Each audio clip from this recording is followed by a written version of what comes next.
All right, great. So again, welcome to everybody that has joined and that continues to join. Thank you for those who are waiting in the waiting room with us just to get started. My name is Jackie, and I am a pre-release reintegration worker with Think Twice, and I will be one of your co-hosts today for this session. So welcome. Before we get started and move into introductions, I just wanted to do a bit of house rules for the session today, just so that we can make sure we set a sort of a safe foundation for today. So again, this is a safe space. So we're asking everybody that is in here, there will be story sharing, there will be comments, there may be different opinions, which is welcomed here, but we are declaring it as a safe space. Please feel free to use the chat to express comments, questions, concerns, provide information, resources that could be shared with everybody on this call. We're also asking for those who are not speaking just to stay on mute, to be respectful to those who are speaking, and also to eliminate any feedback or any feedback in the background for those who are speaking. The question board is here for those, again, who want to share anything. Feel free to do that. Earlier, I had shared, if you would like to leave your contact information to stay in tune of what is going on with Think Twice, feel free to private message Think Twice. I believe there's 2 Think Twice participants here that are co-host and host on the call. Feel free to private message yourself, your information there, and we will make sure to keep you informed on what's going on. We have Zora here as well. Zora is here to provide grief and trigger support for anybody that feels that they need to have a moment or would like to speak to somebody. So Zora, you could say hey, just so I don't know if you can. I see that it's off mute, but her name is, go ahead. Hi, everyone. My name is Zora, and I'm a clinical counselor specializing in trauma. Of course, topics around the state of corrections may be triggering. So if you feel like you want to reach out and you need some support, you can private message me in the chat. I'll also drop my cell phone number in the chat as well. So if you just completely feel like you can't do this and you hop off, you can give me a call directly. Great. And we also have an option where, if necessary, we can break you out into a separate room where you can have a moment with Zara as well in that space. All right, so there are a few people on here who are co-supporting this event tonight. So myself, Jackie's on. The participants Think Twice. There is Zia, which you'll hear more from shortly.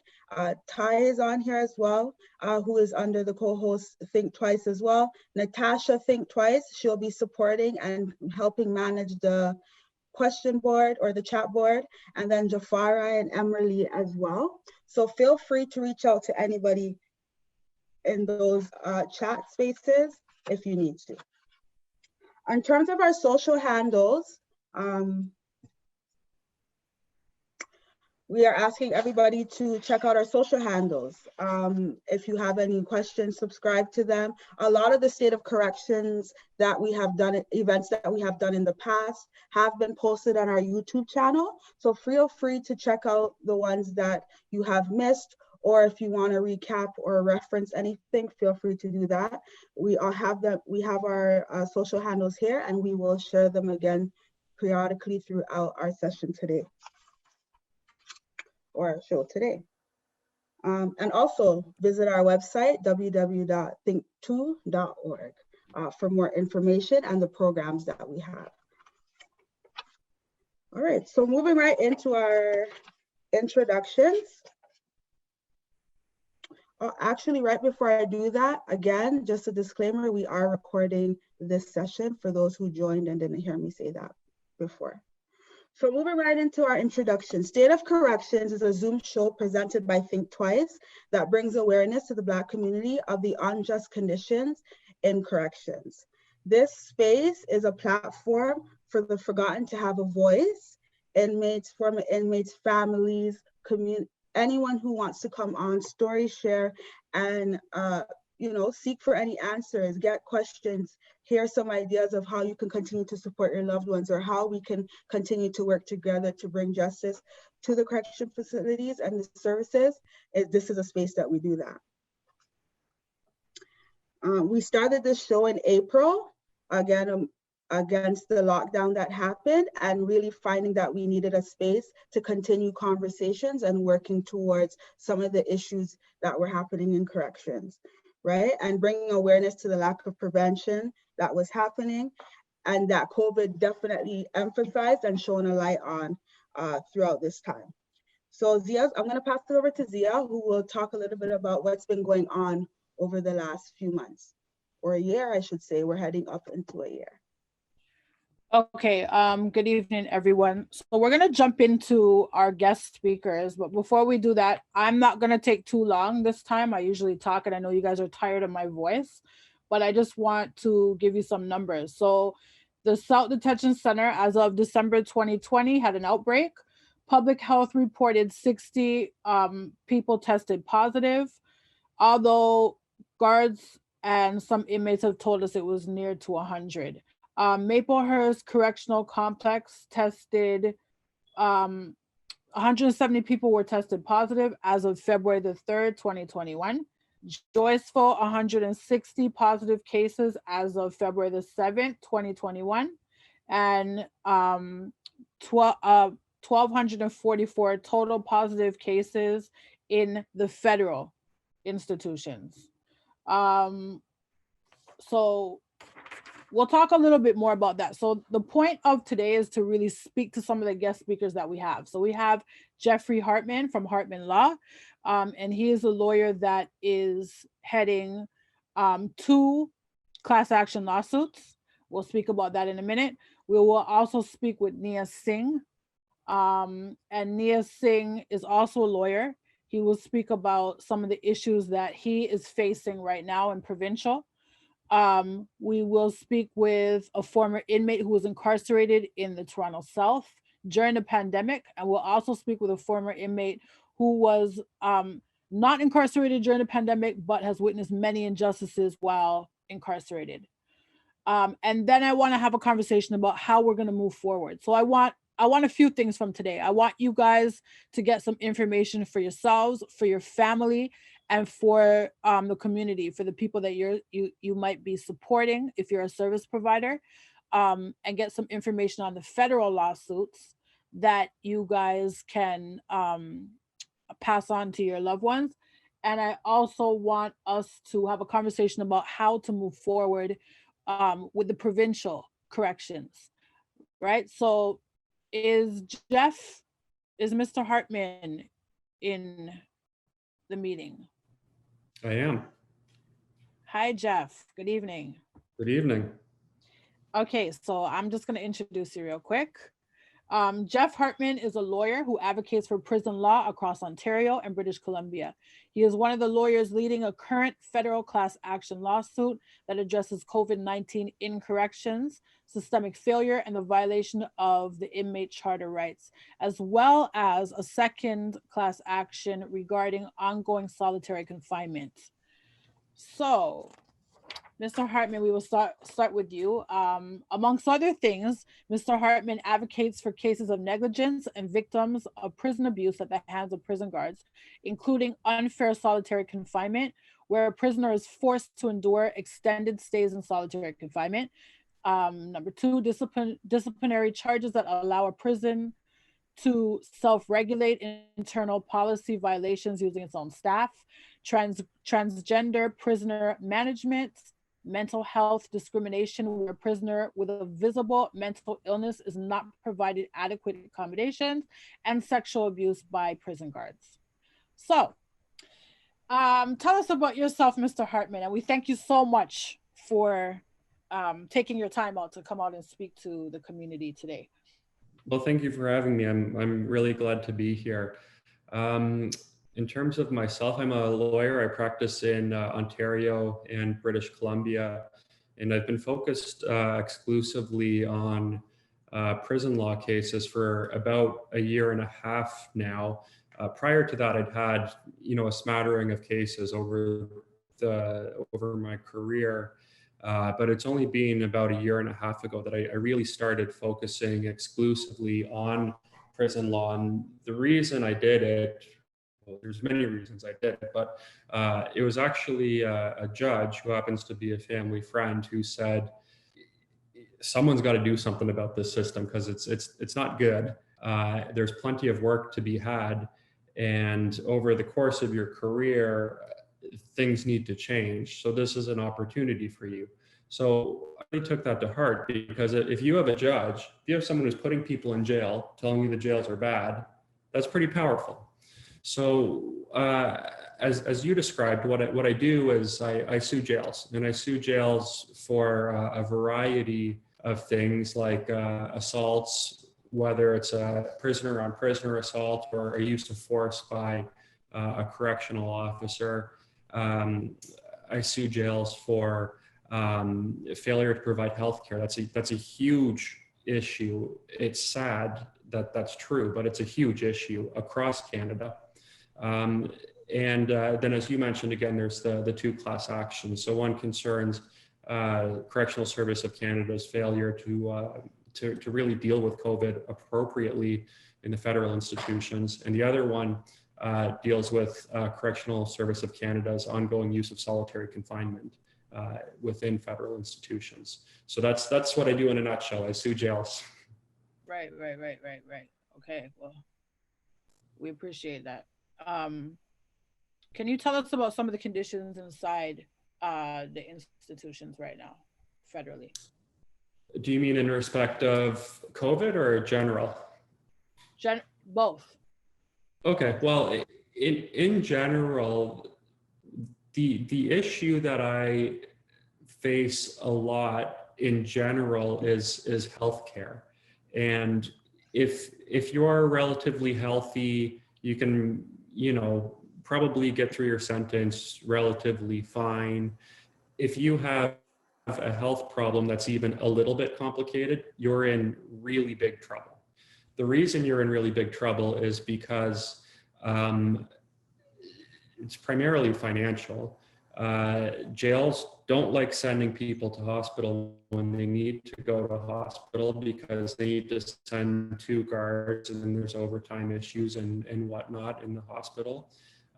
They also don't like having other people's eyes scrutinizing healthcare in hospital.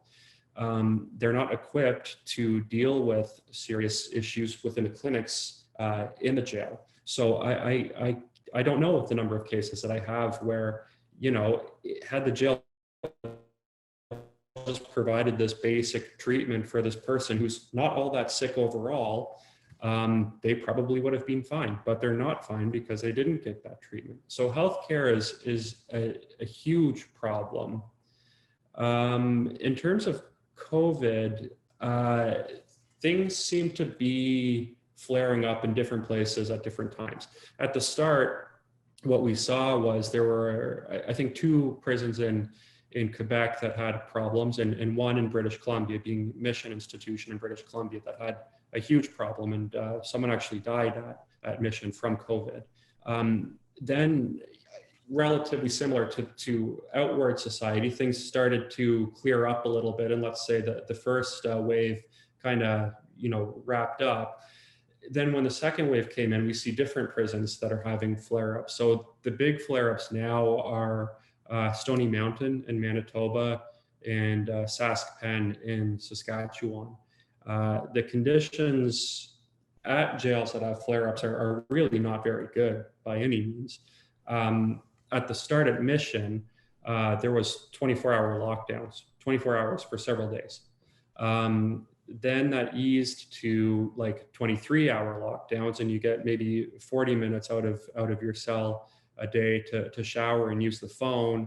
But you're with a bunch of other guys who need to be using the shower and the phone at the same time. So that was a great source of animosity and stress for prisoners.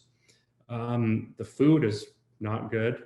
At Mission, and I gather at Sask Pen and Stony Mountain, the food is stale or soggy, or it's not coming at regular intervals. And when you're in prison, things like that really matter because there's so little to look forward to in your day. Having a meal, which to begin with isn't going to be good, but having a meal that, is sufficient is something that you can look forward to. When the food is soggy and just downright gross, that's not good. And a lot of people were complaining about that. What we're hearing a lot of is the impact on mental health from being locked down.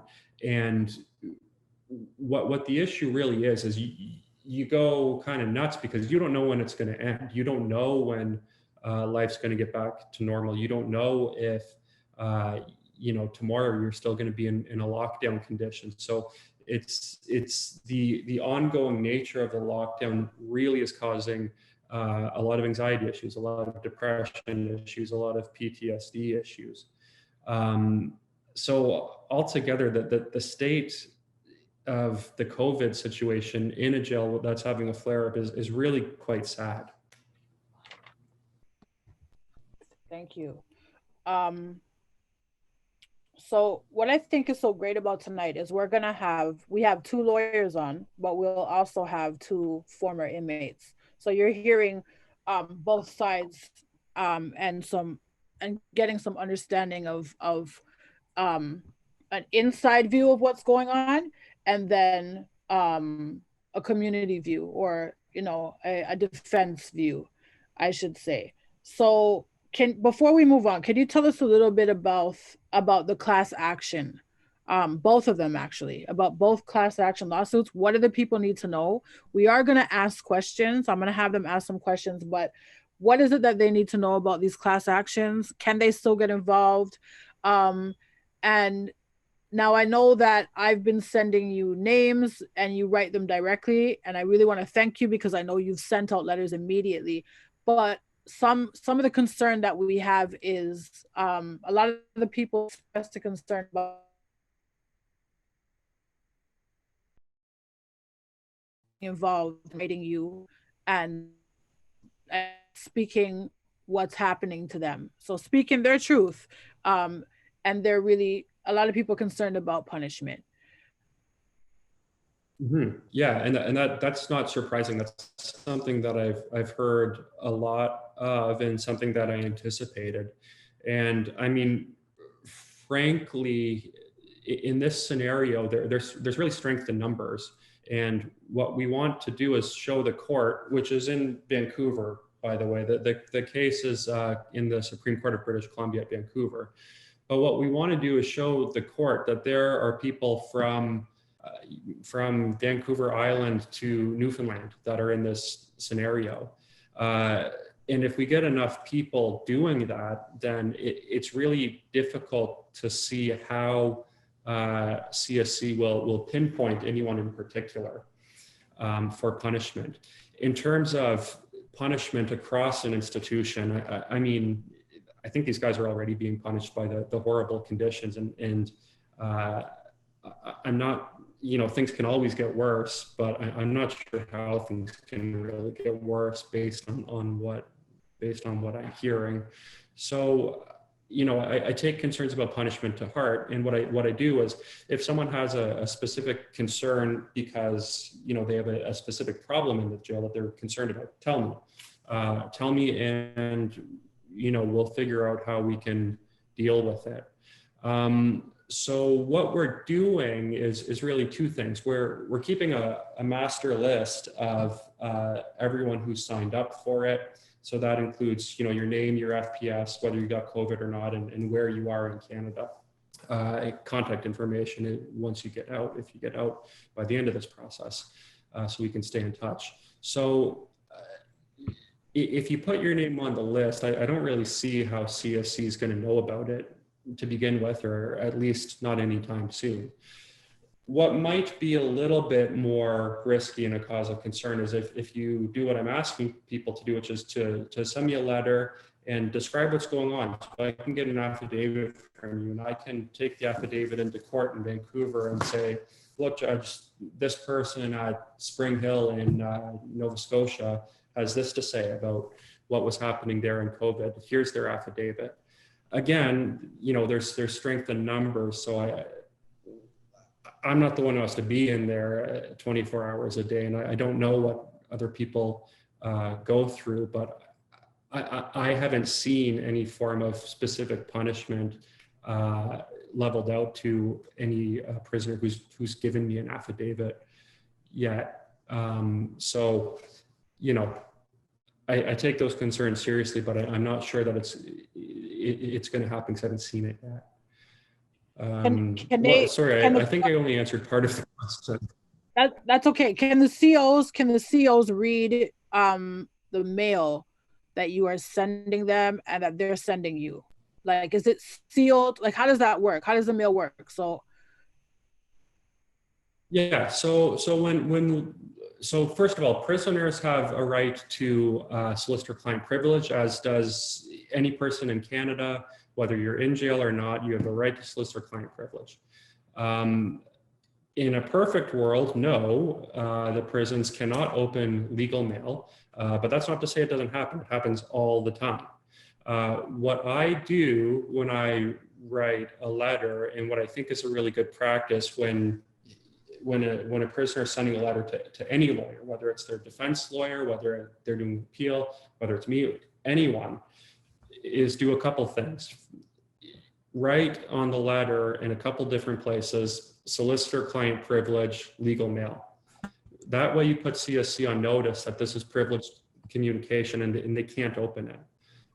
The other thing, I do two more things. On the back of the envelope, I wish I had an envelope with me to show you, but on the back of the envelope, once I've sealed it, I take a pen and I draw a couple lines over top of where the flap meets the envelope, so that if it's open, you can see that it's been opened. And then the last thing I do is I write the date on it, on the back of the envelope. So, you know, today, February 10th, if I'm sending a letter, I'll write solicitor-client privilege, then on the back I'll write February 10th, and I'll draw on the back where the flap meets the envelope, so that there's a line so you can see if it's open. So that's how we deal with that issue. In cases where I have ongoing cases and CSC opens the mail, I just add that to the claim. I say, look, you're interfering with my client's right to solicitor-client privilege. This is something that needs to stop.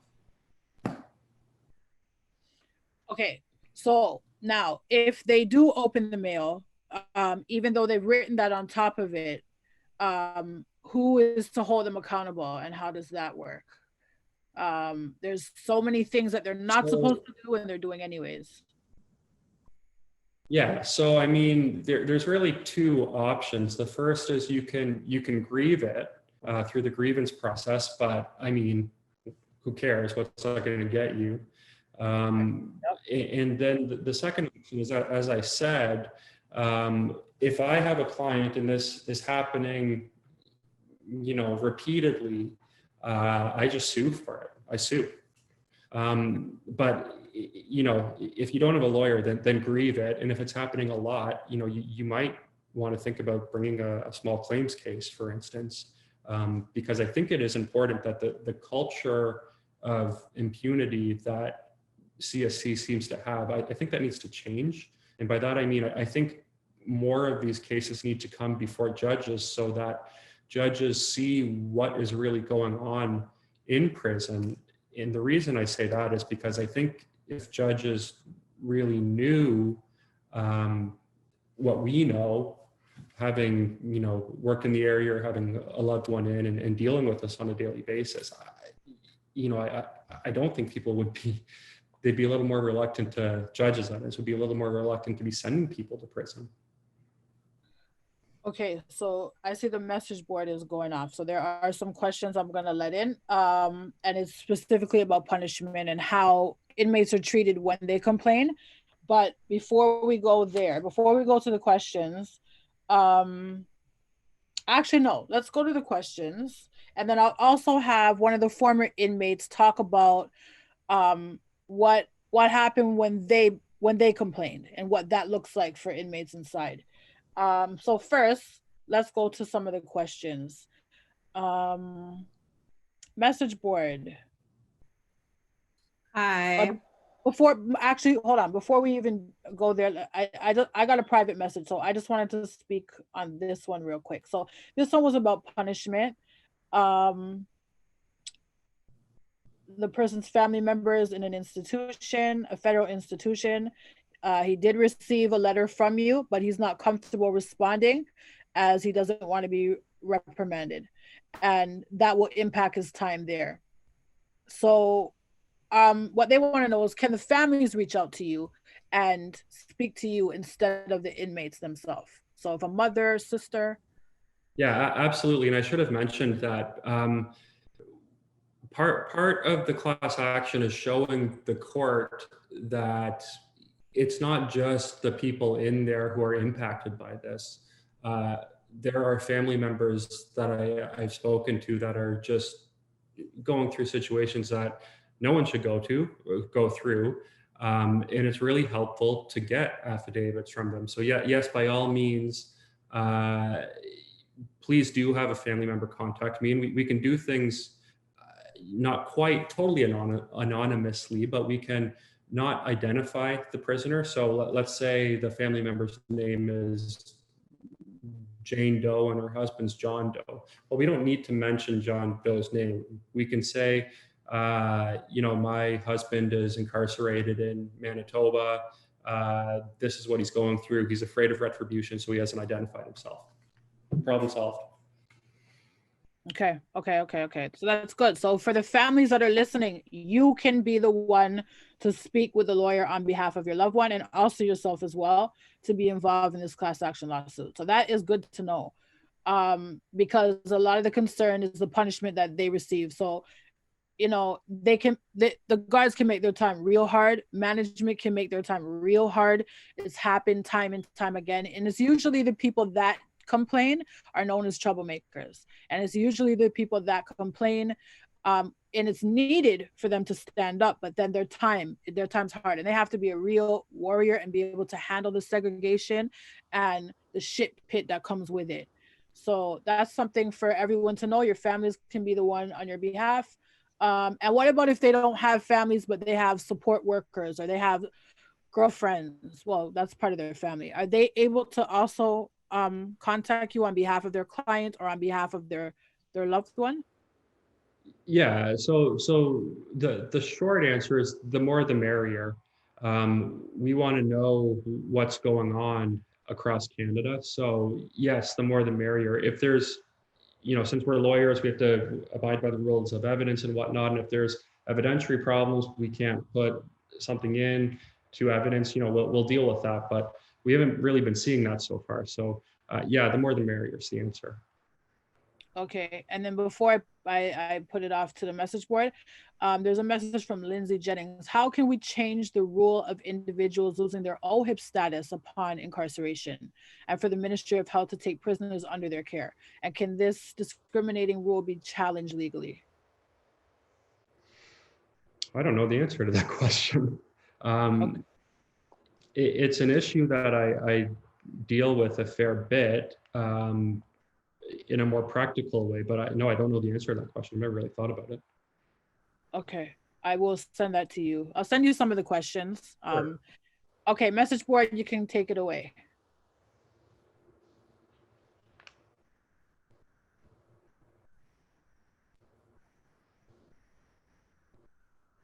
I think you guys are on mute. Tasha, Jafari, anyone on the message board? Or do you want me to continue? What are the timelines for the class action? Yeah, I was just going to. So unfortunately, this is going to take a very, very long time, several years. So a class action works in stages. And the first stage is you sue, which we've done. We did that about almost a year ago now. The second stage is really where the rubber meets the road, and that's the certification hearing. That's when a court is going to determine whether you can proceed as a class action. Because with a class action, unlike an individual claim, with a class action, you need to get the court's permission to proceed with it.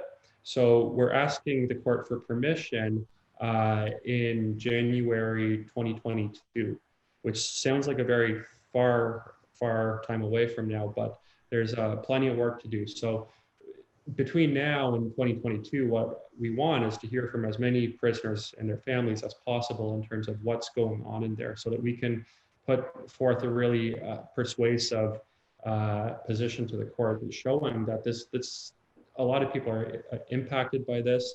They're seeing the same problems across Canada. This needs to proceed as a class action. So that hearing, as I said, is in January 2022. It's a week-long hearing, and it's in Vancouver. Okay, so for the inmates who are in Collins Bay, Workworth, Joyceville, this class action is still something that they can get involved in as well? For sure. Yep. Okay. Tara, does that answer your question about timeline?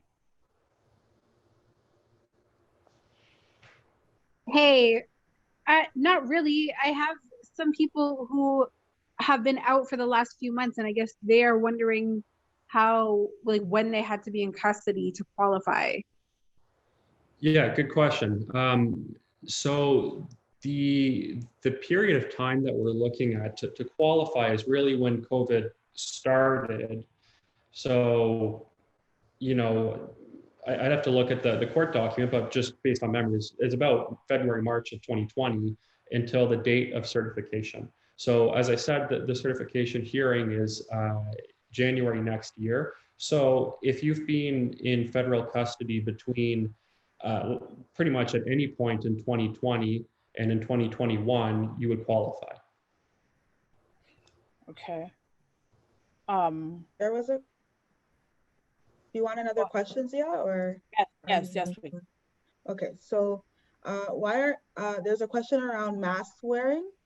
Why are incarcerated individuals not allowed to wear masks? And I think they clarified later on down saying in the provincial institutions. Okay, so I'm going to touch on that real quick. So Jeff, I have a question. I've noticed that in most provincial institutions, they're not allowed to wear masks, whereas federal inmates are given masks. Do you know why that is? No, and I actually didn't know that provincial inmates are not allowed wearing masks. I hadn't heard that before. The class action, as I said, is focused at the federal level, so I'm way more in tune with that issue. Right. So to answer your question, no, I don't know why that is, but the federal inmates are wearing masks, or they're supposedly being provided with masks. And are any of your clients, are they not provided with masks? So I've heard that Joyceville doesn't have masks. Is that the case? Well, you know what, it's really interesting because at the start of COVID, back in Mission in BC, where there was like the first huge outbreak, prisoners started wearing masks, and correctional officers would tell them, you got to take that off. You're going to cause a panic. So CSC was actually preventing people from wearing masks at the start. In terms of whether people are being provided masks now, I know that they're supposed to be being provided masks. I think that there are sometimes some lags in terms of getting people masks, or getting people clean masks in particular. So it is an issue that I'm aware of, yes. Okay, and looking at the message board, Laura and Pamela, I want to discuss the mask situation a little bit more when we're talking about provincial. So just hold those questions. I think, Pamela, you said your husband is incarcerated in Ontario and he has access to masks. So I want to have a conversation about this. So I'm going to put a pin in this and we'll talk about that in a second. Let's continue on to some more federally focused questions, especially around the class action. Okay, I'll let the message board do their thing. You guys can find something for me. Okay, Pamela, sorry, I just saw that you said your husband's in federal. Okay, that makes sense. Okay. Yep, go ahead. Yeah, there's a question about, is there a provincial class action as well? So that's a question. That we'll talk about in a minute. And no, there's not. That's what we need to talk about. And we'll get on that when we're speaking about provincial. Sandra, a really big fear I hear from families are losing their visits as a punishment. Is there anything you can touch on about visits and the isolation that inmates are facing, the lack of visits, the lack of programming, the lack of even chaplaincy? What is the effect that you're seeing, or legally or on a human rights perspective? Is there an issue that we can stand on with that as well? Yeah, that's a huge issue, and particularly the programming. I mean, look, your prisoners are supposedly sent to jail to get rehabilitation, and when programming is not provided, how are they supposed to notionally do better? And I say notionally because the programming is usually pretty bad. So A, how are you supposed to rehabilitate? And B, I don't think the parole board cares that you haven't been provided programming. Sorry, I don't think the parole board cares about the reason you haven't been provided programming. I think the parole board cares that you haven't done the programming and therefore still represent a threat to society, again, notionally. I've heard from a number of people. So first of all, I'm well aware that that programming isn't happening in a variety of institutions. But I've heard from a lot of people that they're not even getting a shot at parole because they haven't done their programming. So that's a huge issue that we're dealing with, because what I think we're going to see is that people are going to be in jail for a longer period of time than they probably would have been if it wasn't for COVID, just because of the lack of programming. Visits is a huge issue as well. As I said a little earlier, with so little to look forward to in prison, visits are really important. Maintaining connection with your family and your loved ones is huge. So that's an aspect of it as well. And these issues really factor into the assessment of damages, meaning what is the monetary value that's going to be attached to people's circumstances. And what about the lack of culturally sensitive programming in general? Do you ever touch any lawsuits on the fact that there are no programming in general for Black inmates? Is that something that you've ever come across? Is that something that you've considered touching as well? Sorry, go ahead. Well, if I could break that down. So right now there's the issue with COVID and inmates are not able to attend their programs, and that's posing an issue with parole. What about inmates that say they're STG'd, or inmates in general that have to take programs, but the programs do not identify with their understanding or their cultural identity, or even anything for that matter? Do you think there would be a case when it comes to the fact that CSC does not have any culturally relevant programmings that are approved? So I've never taken that issue alone square on. I've dealt with it, and I am dealing with it in a couple of cases, though kind of as part and parcel of a different issue in the case. So for instance, I have a case where there's a prisoner who's transitioning from male to female in the institution, and given that CSC is involved in it, you can bet that it's not going very well. So we're suing as a result of the various many problems this person has had while they're transitioning in jail. Part of that, though, is that at this institution, there isn't any programming geared towards the transgender community. There's now supposed to be, but there isn't. So that's one circumstance. And I have a case in BC where a prisoner was assaulted, but also there isn't culturally sensitive programming for his Indigenous circumstances. So my long-winded answer is I tack them on to cases so that we can deal with them that way, but I've never dealt with it as an issue unto itself. Okay, and so we'll go back to COVID. So a lot of people are speaking about the visits. Is there anyone else that has a specific question that wasn't mentioned or comment?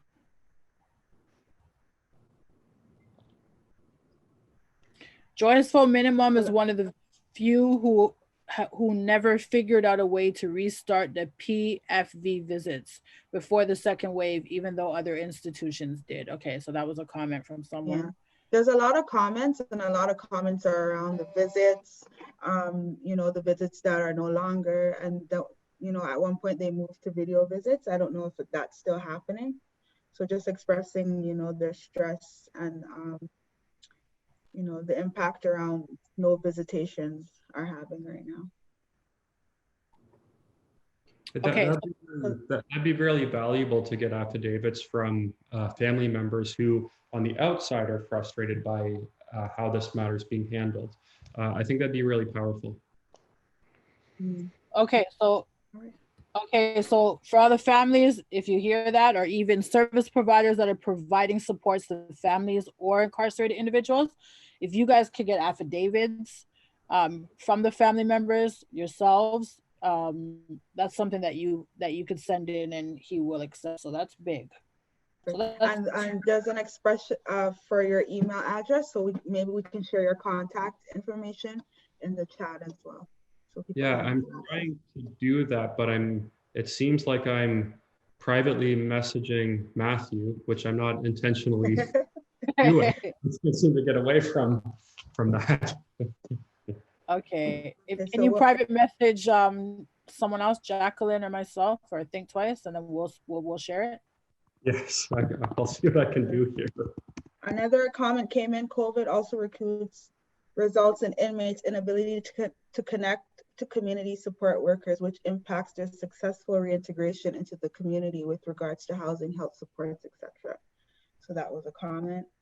Another comment: I was lucky to get a PFV at Bath right before the second wave, but now he is in Joyceville Minimum, and God knows when they will return. So there's some more expression of what's going on with that. So yeah, you could maybe continue. Yeah. Okay, so now before I move on, can I ask a question? Yep, go ahead. So, what's the urgency for like the courts to like bail people who don't have like serious crimes but are in jail during this whole COVID like pandemic lockdown? So right at this moment, we're going to talk about federal. So we're going to talk about prison. We'll talk about jail in a minute. So I'm going to ask the same question, but with a focus on federal. So, and everybody in here knows the difference between federal and provincial. Is that right? Jail and prison? Well, I'm expecting people to talk, but should I break that down, or should I have someone break that down for you guys? Maybe you can do a quick breakdown of that, Zia, for those who are unaware. So, yeah, so I'm gonna have our next guest speak to that, but Sam, just say your question over again, and with the focus on federal prisons. I think for federal, it doesn't make sense for me to ask it because provincial is more where your case is pending, right? Federal is like when you've been sentenced. Right. Okay, so then hold that thought, and we'll talk about that in a moment. Someone says people speaking up for their rights are seen as troublemakers. Yep, 100%. I noticed that there are a lot of younger people that are coming into the pen right now, 18, 19, 20, 21, 22, 23, 24, that don't really know their rights. And then with the politics in the city, their focus is more on those pieces. Whereas young men who've been there for years know about what it means to go on a hunger strike and what it means to, to really stand up for their rights. The BIFA group over time and depending on where it is, might not be as strong as it used to be, or in certain prisons as it is. But when older inmates, I find, try to, you know, explain people's rights to them, some of the young folks' rights, they're known as troublemakers. They're called out for inciting riots. So that's the way the injustice has become. And because some of these younger inmates don't understand their rights, they're being taken advantage of more. So those are some of the pieces. From federal to provincial, people that speak out are looked at as troublemakers, and they're dealt with accordingly. The grievance process, I know that you were saying that people should put in grievances, or they could put in a grievance, but we even had an ex-guard that came on that said that the grievances, it's a joke, because it goes right back to the same people that are married to the people that the grievances are put out on, or whatever, you know what I mean? So that's something, and I've spoken with numerous lawyers who were institutional lawyers at one point, that even said that they had to change what they were doing. First of all, legal aid, I don't know if people know this, but legal aid removed, institutional lawyers are no longer practicing because they don't have legal aid anymore. And that's something that's huge, because there's charges that are happening regularly inside with no lawyers for court. Can you talk a little bit about that piece? Like, do you do institutional law? Are there still institutional lawyers? And how does that work? No, I don't. I really only do one thing, and it's very narrow. All I do is sue the jail. So I really don't know. I'm not educated enough to talk about how institutional charges are dealt with, although it is my understanding that they're not dealt with very fairly. Right. Okay. Is there anything else on the message board, Jackie? Not that I see a lot of comments. I see a comment here. If you or your loved one is planning on suing the jail, take detailed notes during their period of incarceration, times, dates, names. The more detailed, the better. Your lawyer will be able to build a much better case armed with these detailed facts. So just some tips around that. The inmate that is so when it comes to a class action, does it always have to start with an inmate leading the case, Jeff? Yeah, I mean, it depends on what the issue is, but if it's an issue that's affecting prisoners, then yeah, there would need to be someone who was affected by it, which would be a prisoner, yes. And sorry, one quick question. And this particular prisoner, how has this been for him? Like, has he been targeted because of him leading this case, or is he good? Not that I know of, no. Which is not to say that it hasn't happened, of course, but I'm pretty certain I would know if something bad was going down. So yeah, I think he's doing as fine as can be in the circumstances. Okay, thank you. Jackie, you were saying? Yeah, there's a question here. Sorry, Jax. I'll do this one. I'll see a question here where it says, how does the OCI fit into all of this? And can the OCI assist the lawyers in any way as they have access to the prisons? Yeah, the OCI has been really pumping out some great evidence, and just across the board in a variety of different cases. So the OCI, I don't remember what the quote is, but Ivan Zinger said that this really is not being dealt with very well. I'm referring to the COVID situation.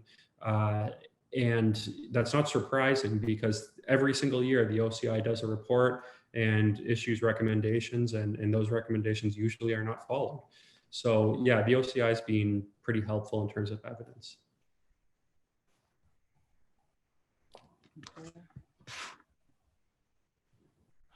Spencer Case, speaking from experience, there are a lot of guards who will agree with inmate rights in unjust conditions like this one. It is a ministry as a whole whose policies cause these lockdown situations so interestingly enough.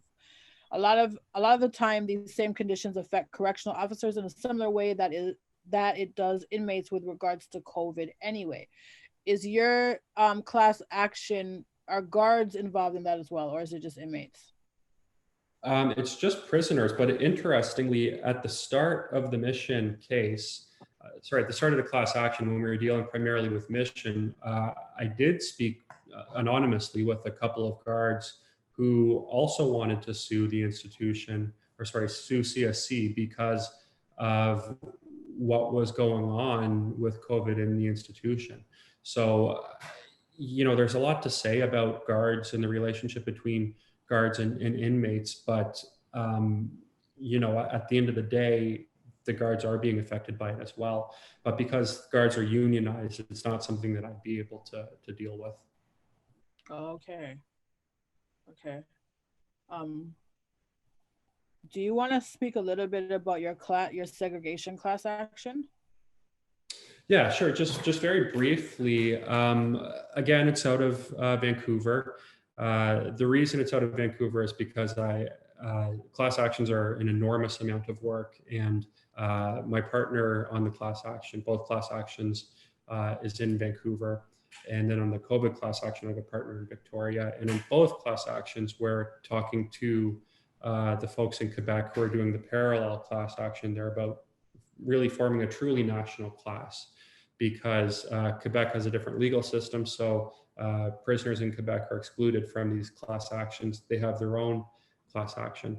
But the segregation class action, again, the OCI was hugely valuable in this, as was a professor at University of Toronto named Anthony Dube, who was supposedly in an oversight role to monitor the creation and implementation of structured intervention units, which in 2019, I think it was, were supposed to replace solitary confinement. But what the OCI and what Professor Dube reported is that it's pretty much business as usual. Very little has changed in terms of solitary confinement.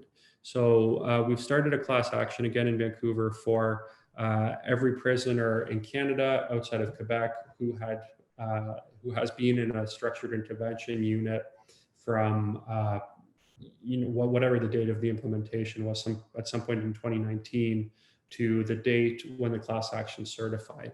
That class action is really in its infancy, so I don't have a heck of a lot to say about it at this time, but I do want people to know that if you know someone who's impacted by being in a structured intervention unit, we definitely want to hear from them.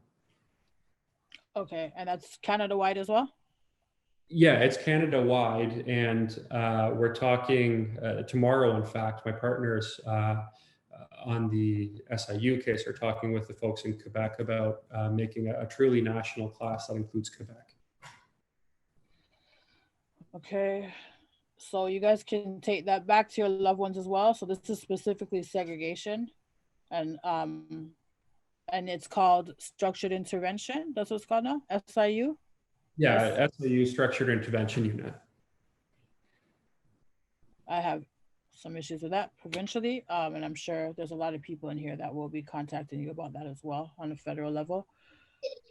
Okay, so before we move on.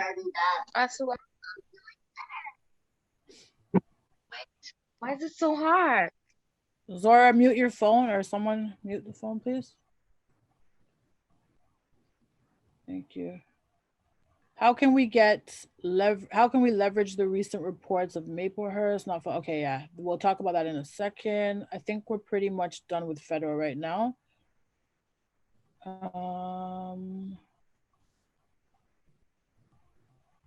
Can you explain what OCI is for those who don't know? Sure. OCI refers to the Office of the Correctional Investigator, which is notionally an arm's length office that investigates what goes on in CSC. So for instance, if you have an individual problem, you can write to the OCI and ask them to investigate the problem and see if they can come up with a solution for you. But the office produces good work, but it's a bit of a paper tiger in that, you know, what we need. I think Senator Pate is right. What we need is judicial oversight of institutions rather than a branch of CSC, although it is arm's length, a branch of CSC investigating itself. So they come up with good suggestions and they produce good evidence, but in terms of really changing things, you know.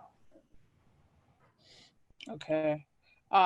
Somebody asked, are there any politicians from whichever political party that you find supportive of the work that you're doing to support the rights of incarcerated people? Yeah, so Senator Kim Pate is a pretty important figure in this field.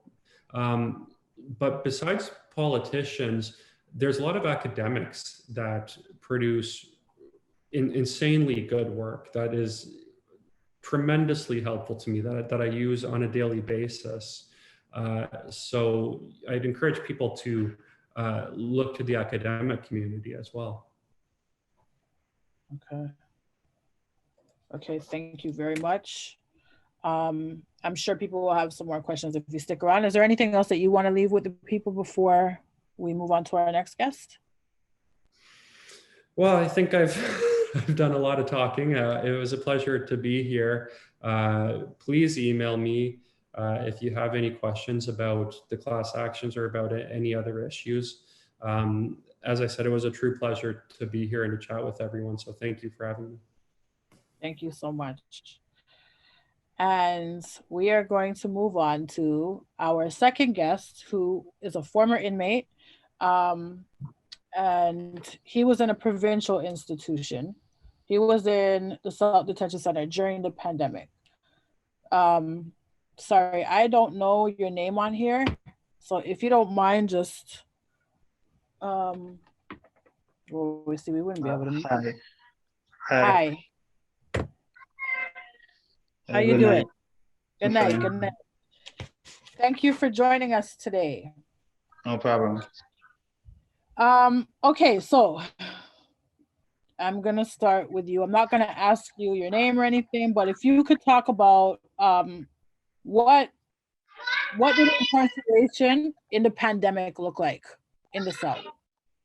Can you repeat yourself? It's stick when you was speaking.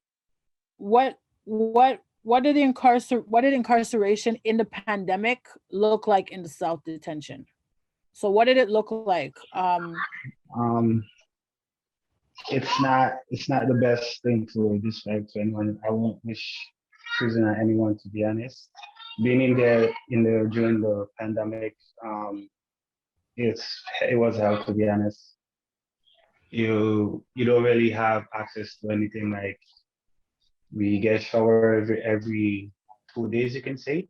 And sometimes when we do get out of our cell, we get out of our cell for like 20 minutes if we're lucky. Sometimes we're supposed to get half hour, but sometimes we get 20 minutes if we're lucky. And yeah, there's like the COs, if you want, like they don't really care about how we live in there. Like, they don't really give a heck. They don't really care what happened to us or anything. Like, all they care about, they come there, and sometimes they don't even show. But if they do show, they come there and just be miserable and angry all day and just give us help for no reason. Okay, so I'm gonna ask you some questions, okay, and then you can just answer based on what we spoke about over yesterday. Yeah. What the lawyer said a minute ago, Jeff, he was saying that punishment, he doesn't know about punishment for the young people who are involved in his case. Can you tell us about what happens when you complain in the South? What does punishment look like for you guys? When an inmate complain about anything that he feel like his rights is being violated or anything that's wrong with him, and he complain, the punishment that we get is like, we either put to segregation, or we either get gonna misconduct, so they put us in our cell for a week or two, let us out every every day or every other day for a shower and a phone call, and like they just take away everything from us. Like we don't really get to do access to anything. For instance, if my baby mom was present, she could have spoken it herself too because she was there. Sometimes it took weeks at time before I could even get a chance to get up myself to even call her and tell her I'm okay. Okay, so thinking about, people that that have complained, and they were put in segregation, how long were they kept in segregation? What did that look like? So I know that if you want to talk about a situation that someone underage complained about and then what took place. So me myself, I was incarcerated I was in on the premises for the past 32 months. Me myself, I experienced a lot of like stuff like that too. But when other inmates like say anything or like trying to like when they go into segregation, they spend like at least say 10 to 15 days in segregation. Okay. Yeah. And what was the complaining over? So complaining would be like, yo, can you guys pull up your mask or what? Okay, complaining would be like, okay, so for instance, they do cell inspection every morning. During the pandemic, they're not supposed to do the cell inspection, but they do it safely because they're looking for whatever they say they're looking for. But when they do come in the cell, they do away the mask, they do away the gloves. Me and a couple of my cellmates, we stand after them, we argue with them, and when we do that, we get the shit and mistake, they punish us, they lock us in our cell for like the rest of the day. We don't get to shower, we don't get to call. If we do like snap and we start cussing at them, they take us off the range and they put us in segregation, or they have this place called BMU or SHU. So they put us down there, and which is also pretty much the same like segregation. But we stay locked down for like 21 hours a day. So I just wanted people to understand that this isn't a time of pandemic where guards are coming in and they're not wearing their proper masks, right? And if an inmate complains about their mask not being fully on their face and they're in their face, or if an inmate complains about the guards not changing their gloves when they strip search and or body search and cell search different cells, and then touching the food or touching something. And if an inmate says, yo, what are you doing? Change pull up your mask or whatever, you know what I'm saying? They get punished for that. And they will get digged down. And just like he said, cell inspections are not supposed to be done. There's no movement. Inmates are not going to court. So there's no movement. Nothing can't come in if it from an inmate. So they're not supposed to be. Sorry, we also like when they do all of that, we also tell them like, like we're not trying to get sick. Like we're inside here. Is also we're not even supposed to be a full unit during the pandemic. They still have 40 inmates under a unit. And when they see them coming, like we're telling them don't do something like don't go in our cell, don't touch our cell. They're telling us we cannot stop them from doing it because they get in their orders from higher up. So apparently they're saying that their boss is telling them, no matter if we stand up with them, still pretty much do what they have to do the job pretty much. So they pretty much tell us we cannot tell them what to do, even though we're looking out for our own rights by telling them pretty much just wear a mask or wear gloves when you come in the store. So question, did you guys have masks in the South? No, we don't have masks.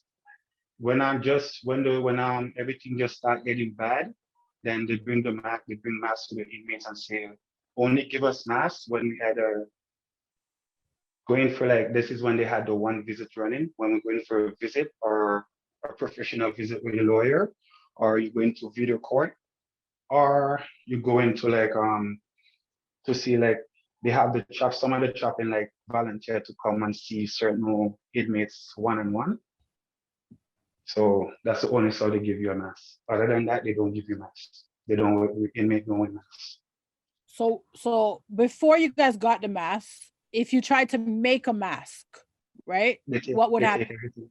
They take everything from you and they punish you, or they tell you they're gonna charge you for disturbing jail property. I'm gonna ask you a few questions. So your windows, tell me about your windows. Can you see outside? Are you able to get fresh air or even look outside? No. The windows are sealed shut. You cannot see nothing through the windows. And fresh air, when it comes to fresh air, I won't really call it much fresh air because it's just a little like, I won't say 40 foot. That's kind of big, but like I would say a little 40-foot box. Like that's where you go So, outside for the yard. And there's not much air you get there either way. so when you say the windows are shut, like there's something covering them or what? You guys, It's just a too big glass and it's like super thick, so like you cannot see nothing through it. Everything is like blurry when you look through it. You cannot see nothing through it. That's how thick it is. okay. Do you guys have cleaning supplies in your cells? It's a hell to get cleaning supplies from the CEOs. So if you don't have money to buy anything like hygiene stuff, body wash and stuff like that, you pretty much shit on the up. Like some of this, as what I said, the CEOs don't really give a, they don't really care like if you get anything or if you stay healthy or if you stay clean. They really care. Some, which is 1, 2 female CEOs, they will come and see us like shaking it and stuff like that, and they will go out of the way and get it for us. But the rest of them, most of them will be like, yo, no. What about a laundry? Laundry is Laundry, same thing as the supply the cleaning supplies. It's a hell to get laundry. So especially with the pandemic going on, if you don't have 2 t-shirts to wash one when you take a shower and to put on one when you're done, you got pretty much stay in one t-shirt until they decided that they want to give you laundry. How many times are you guys locked down? So when we say excessive lockdowns, what does that look like for you? How many times how often are you locked down? Sorry. With the pandemic or before the pandemic? Let's talk about with the pandemic. With the pandemic, it's everyday lockdown. You only get out of a cell for. Okay, I'm gonna speak from the last month I was in there, which when the big outbreak happened. We were locked down from the 4th of December to the 20th, and we only get out for 20 minutes a day for a shower. And that's not every day, that's every 2 days, every 2, 3 days, we get out for a shower for 20 minutes. Can you tell me about people that ranges that were on droplet or ranges where they found COVID? How long were the people on that range before they were found with COVID? Were they new to the range or were they there for months? No, they were there for months because that's speaking, and also that's what happened on the range I was on. That's why the outbreak just happened in December. That happened on the range I was on, which is C2C, with that's Charlie 2 Charlie. The inmate that happened to be sick, he was there for the past 5 months, and then he found out he got sick. And how do you guys think he got it? Staff, myself, I speak with other staff, and other staff told me myself that CEOs are the one that's bringing the virus into the institution because inmate itself is not. We've been in there for inmate that's been in there for so long, we cannot contract the virus ourselves. We have to get it from people who is in and out of the jail, which is only CEOs. Inmates that come into the jail, that news to the jail, those inmates, they say that they quarantine those inmates for 20 days. So if they quarantine those inmates for 20 days, it's kind of highly impossible that those inmates can bring the virus to a new range. So I'm gonna say it's staff that spread the virus, the last outbreak that happened in the jail. And on your range, sorry, I know I'm asking you a lot of questions because I want to understand. Okay. On your range, if somebody is found negative and their cellmate is found positive, are they separated or do they have to be in the same cell? Okay. When the outbreak happened on my range, I think there was 25 inmates and my unit got tested positive. 25 or more inmates got tested positive. My test came back negative. My cellmate, his test came back positive. It took us 2 days to argue with them in order for them to split the range up, to take the people then who was positive off the range and leave who's negative on the range. It took us 2 days in order for them to do that because apparently public health came intervene and say that they're gonna come inside the jail and inspect the whole jail and to see how they're dealing with everything and to see the range that currently that's on job list. They're gonna see if they have 2 inmates per cell. So they rush and split us up because that was the case. Public health was coming in, so they didn't want public health to see they have 2 inmates per cell. So they did that. And I want to add something for the people that are listening, that I speak with inmates from provincial to federal in many different jails, in many different prisons, and many different ranges. And I can say the story stays the same for every single different range and jail. And even federally, when inmates were sent from the South to Joyceville, and multiple inmates said it was a bad bus that was sent out from Joyceville to Collins Bay, Workworth, and Beaver Creek. And inmates that were found to be positive were still left in the same unit as the inmates that were negative, who were there before. And that stems right back to the South.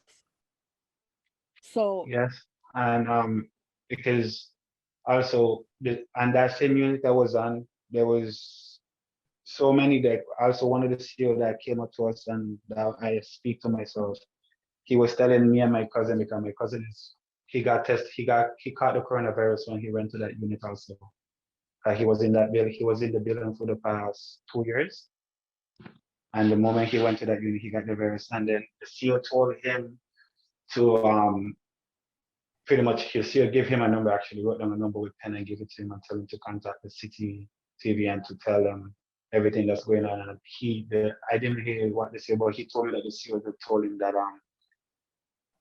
this one of the sergeant that told him that there was at that point of time there was 123 cases of in the jail, in the institution, when they were only saying there was only, I think it was just trying to say like it was 50 or something like that.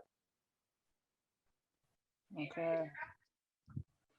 All right. And can you tell, before you close, can you just tell us real quick? Yesterday we were talking and we're talking about, you were saying that there are some guards that, you know, they're cool, but then there's a lot of guards that are messed up. And there was a female guard that would say, yo, hit me, because I want to go home anyways. Can you just explain the interaction between guards and inmates? Yes. So when it comes to guards and inmates, some COs they think that they're more than, they're better than you, or they're better than inmates personally, because when a ranger in the uniform, they think that we're nothing compared to them. So they try to deal with us and talk to us like we're trash. But when they really see, like when we stand up and they say like we're not gonna let somebody, not because you know you're CEO, we're gonna let you walk over us. They're like, oh, the egg us on to pretty much hit them.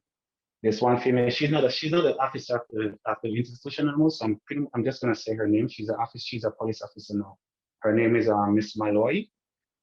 She herself told me myself that she want me to hit her so that she can get sick leave and go home, and so she can get sick leave and go home with pay. They all egg us on to hit them. They all want us to hit them so they can go home and with pay, so they can just sit down home and pretty much get free money, I guess. Well, my brother, I want to thank you so much for keeping it 100. No problem. And I really feel like people need to understand and hear what's really taking place. So thank you so much. Yeah, so I'm just gonna close it and say whatever the jail is saying in the media to let the media think that they cheating inmates good, they're not. It's hell for inmates in there. That's all I have to say. Thank you very much. No problem. Let's go to some questions. Message board. Is there any questions for this brother?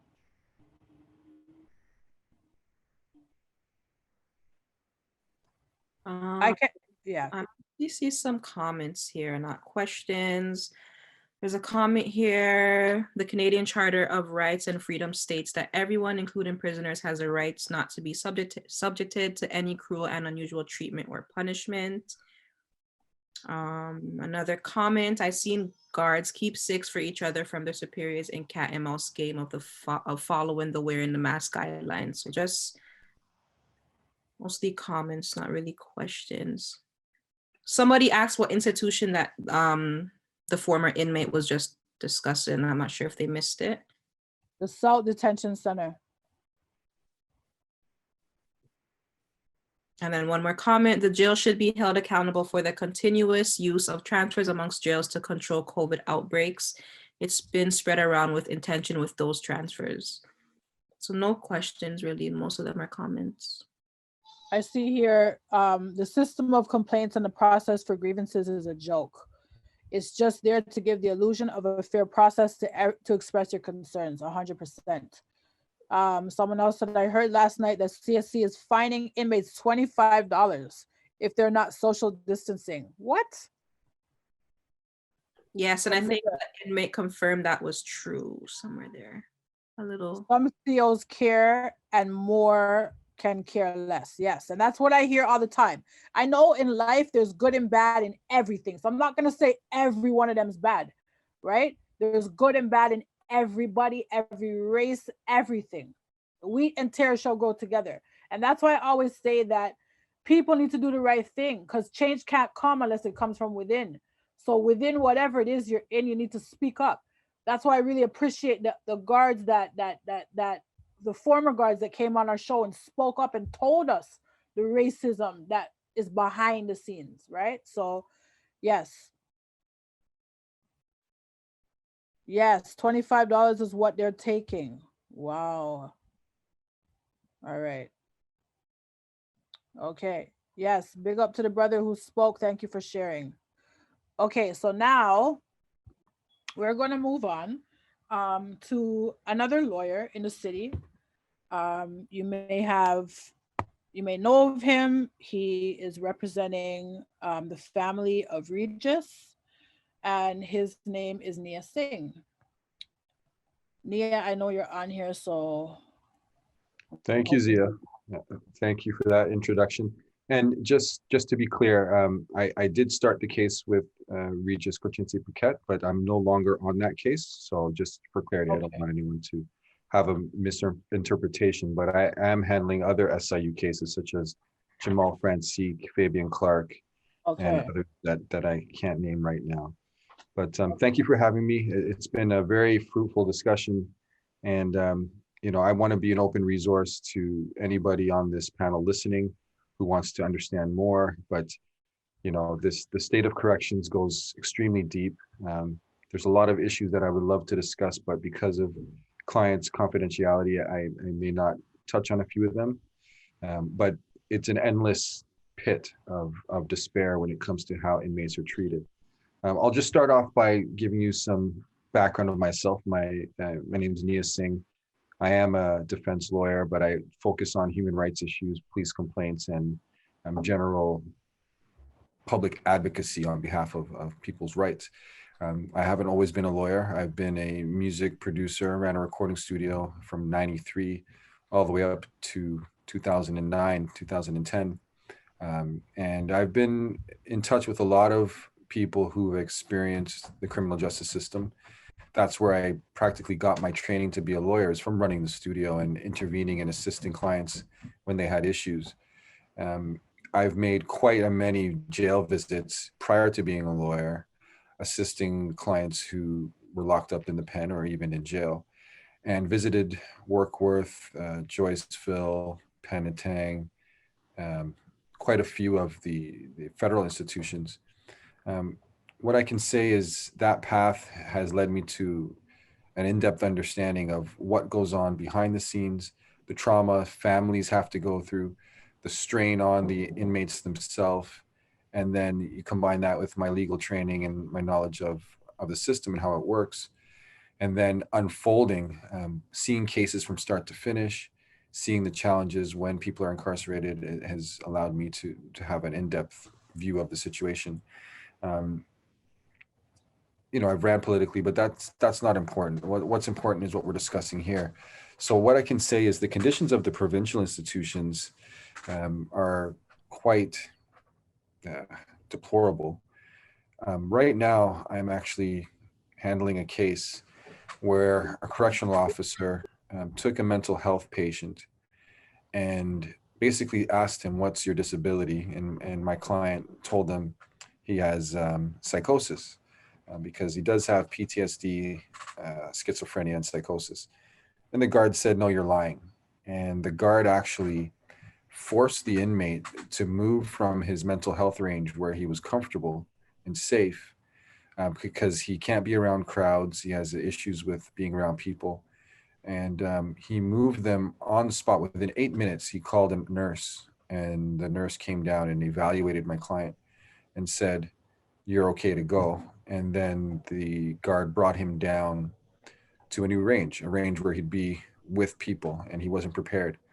The story gets worse, and what happens is my client's put into a cell where he is with two people, and then a note comes from one of the cleaners or one of the servers, and the server and anybody who's been incarcerated will understand what I'm talking about. Servers have different privileges than the actual regular inmates. They're in and out almost as much as they want to be. But a note came down from the server saying, "Crush this guy after 6 p.m." So my client was set to be beaten after 6 p.m. Because this guard decided to transfer him to another range. Just so happened that my client ended up on a range where his girlfriend's nephew was, and he actually was placed in the cell with his girlfriend's nephew. The only reason why he wasn't beaten was because through some light conversation, it ended up being discovered that they knew the same people and he was basically his family. So what ended up happening is my client was instructed to pretend like he was being beaten so that he can get off the range, because it was known that he wouldn't get off the range unless he was beaten.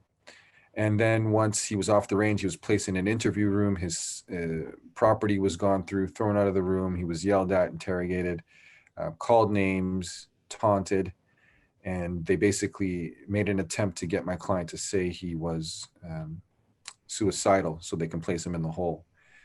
Fortunately, his nephew, or his girlfriend's nephew, created a distraction to distract the guards that were taunting him. And then with that distraction, he was able to get another guard, one of the good guards, to let him in and speak to my client, calm him down. And then my client was eventually returned back to his range, but not before he went through that whole ordeal. And since then, it's been quite a big disaster. I've scheduled a charter hearing, and that started in January, January 28th and 29th. It started. And not to anyone's surprise, the sergeant could not remember that event. He said it was unremarkable. He doesn't have any recollection. And the trial's going on. It's going to continue, and I'll send Think Twice some information about that, because I may implore all of you to watch this. We've put my client up on the stand. He's told his story. I've gotten the sergeant up on the stand. He told his story. And then I've gotten the nephew, who was privy to everything, to tell his story. And the evidence is just coming out, showing the discreditable conduct of the sergeant, and the fact the sergeant is not a credible witness, because he claimed that he did not know who my client, who the nephew was. And then when I put the nephew on the stand, he says, "Oh yeah, he knows who I am. He's adjudicated multiple matters of mine, and he's actually brought me into his private office so I can make a call to my father." So these are things that are happening, but something to add. It seems like there was an attempt after lunch to stop the case. I was asked, who are my witnesses going to be? What evidence are they going to provide? And there's a duty for judges to make sure that cases that aren't going to succeed don't proceed and take up valuable court time. I was flabbergasted. I haven't even gone through all my witnesses. I haven't even gone through my third main witness. He had only been up for 6 minutes before lunch. And these are the obstacles that you may face and we all may face. But it's just a snapshot at how deplorable the conditions are. And I can jump over from there to another incident, which I'll share with you, which you'll start seeing in the media fairly soon, is of a correctional officer at Maplehurst who was assaulted by other correctional officers. And you could imagine, that sounds odd, but my client is of African descent and the other correctional officers were not. And it happened during the just after George Floyd was killed. And the correctional officers in Maplehurst were making fun of the situation and laughing about George Floyd's death. And my client basically said, that's not funny. Why are you guys making a joke out of it? So sure enough, at the end of the shift, when he was going back to his room, as he went into one of the rooms to change, he was attacked from behind by the two correctional officers. They attempted to put him in handcuffs. This was all captured on video. And when my client attempted to make a complaint and a charge at the Halton police station, they never pursued charges. And he's been off work since, and that's a whole nother story. But not only is there racism from guards to inmates, it actually takes place between guards and guards. And one of the issues is most people don't speak out about these issues because they are fearful of more retribution. I can tell you, after I launched my charter, so this event happened in June 2020 with my first story I told you about the orchestrated fight. I did not file my charter application until the very last day that I was allowed to. And I did that for a purposeful reason. I knew that by bringing this up, it would put my client in jeopardy and probably put any of the other witnesses in jeopardy. We're just so fortunate to have an inmate that was willing to speak out and willing to just put it all on the line. Usually that doesn't happen.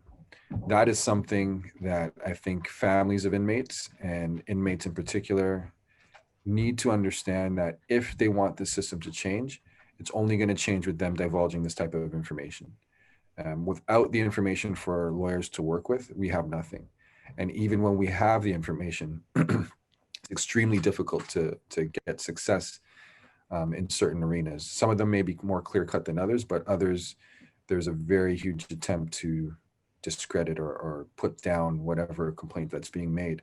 But the most best piece of advice I can give anybody here who actually has family that's incarcerated or is incarcerated or was or may be, is to make notes, is to make as many notes as possible as you can on the incidents that take place, times, locations, and specifically officers that you deal with and descriptions.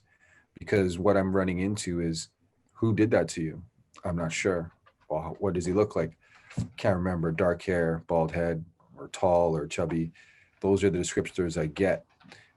Yes, with subpoenas, you can get jail records and figure things out, but even then you run risk of some evidence being fabricated or forged. I have suspicions in this case, some things I've received, if it's accurate or not. So accuracy in recording these events, sharing it with your family. I can tell you, my client who was in the setup fight, he didn't even call me to tell me. It was only through his girlfriend that I found out. And that's only because the nephew told the family and then they contacted me after. So there's a lot of times where inmates may not want to speak because of their own safety issues, and it's understandable. So it's very important to make sure that these things are done. But I'll turn it back to you, Zia, and for anybody if you want to pursue some questions that I can answer. For sure. So let's take it to the message board. Questions, anyone? I'll start it off. What can we do about the provincial system? So there's a class action lawsuit for federal. What can we do for provincial? Well, you need to basically define what you want the class action to be about. There are so many issues in corrections, and you can go from treatment by guards to lack of rehabilitative services to lack of respect for visitors. Whatever the issue that is prominent for the class, needs to be accurately defined. And once you define that, you need to get a representative plaintiff. And once you get that representative plaintiff, you can move forward with the class action, and anybody else can come on and join. But it's really important to really define the scope of the action you want to put forward. And there are so many, like I said, there's so many different aspects to what's happening in corrections. If you were to try capture them all in one class action, I think it would be way too broad and probably take too much time, too much energy, because one narrow issue is taking years. It's taking exorbitant amounts of money and organization. So to really narrow the focus into specific areas is the first step. The next step is finding people who are willing to speak out. And that is very difficult. And I think, So, yep. question, if we were to focus on the excessive lockdowns and the negligence on behalf of the ministry pertaining to COVID-19, what is the dangers of somebody taking up that fight, an inmate? So the danger of taking up a fight during COVID-19 is that there's an easy excuse that the ministry can come forward with. It's COVID-19, we're in extraordinary circumstances, therefore things have changed. But the lockdowns, excessive lockdowns, have been an issue for quite some time. So I would implore anybody who is of a legal mind, who likes looking up cases, I think it's case of R and Persad. It may be P-E-R-S-A-D, but the justice name is Shrek, S-C-H-R-E-K, or S-H-R-E-K, and it's from the Ontario Superior Court. And in that case, Justice Shrek basically outlines how that there has been ongoing complaints about excessive lockdowns. And the fact that the ministry hasn't addressed it, the courts should now penalize the justice system, corrections, by giving prisoners and inmates more than 2 for 1 for credit, like 3 for 1 credits, basically additional time credits because of the neglect from the provincial system on addressing these lockdowns. And I'm not sure if anyone's aware, but a lot of these lockdowns are due to staff taking holidays. And if you look at it, I even had an officer admit on the stand that during the summer months, there are more lockdowns because staff shortages are due to people wanting to take a long weekend. And that's outlined in Justice Shrek's decision. I think starting with reading that decision and then doing more studies and tracing back where Justice Shrek was got his knowledge from, and especially all the previous cases, would definitely have a very strong foundation to go after class action, because the lockdowns continue and the lockdowns are exponentially getting worse. So COVID or no COVID, this has always been a problem, and COVID has given the opportunity to take liberties on the way that correctional officers may do their job or choose not to do their job. As we heard, the previous guest was talking about, you know, the guard saying, "Hit me, I want to have some time off." So I think there's a very clear route to that aspect if it should be pursued.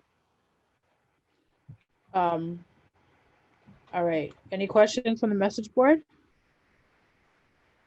Yes.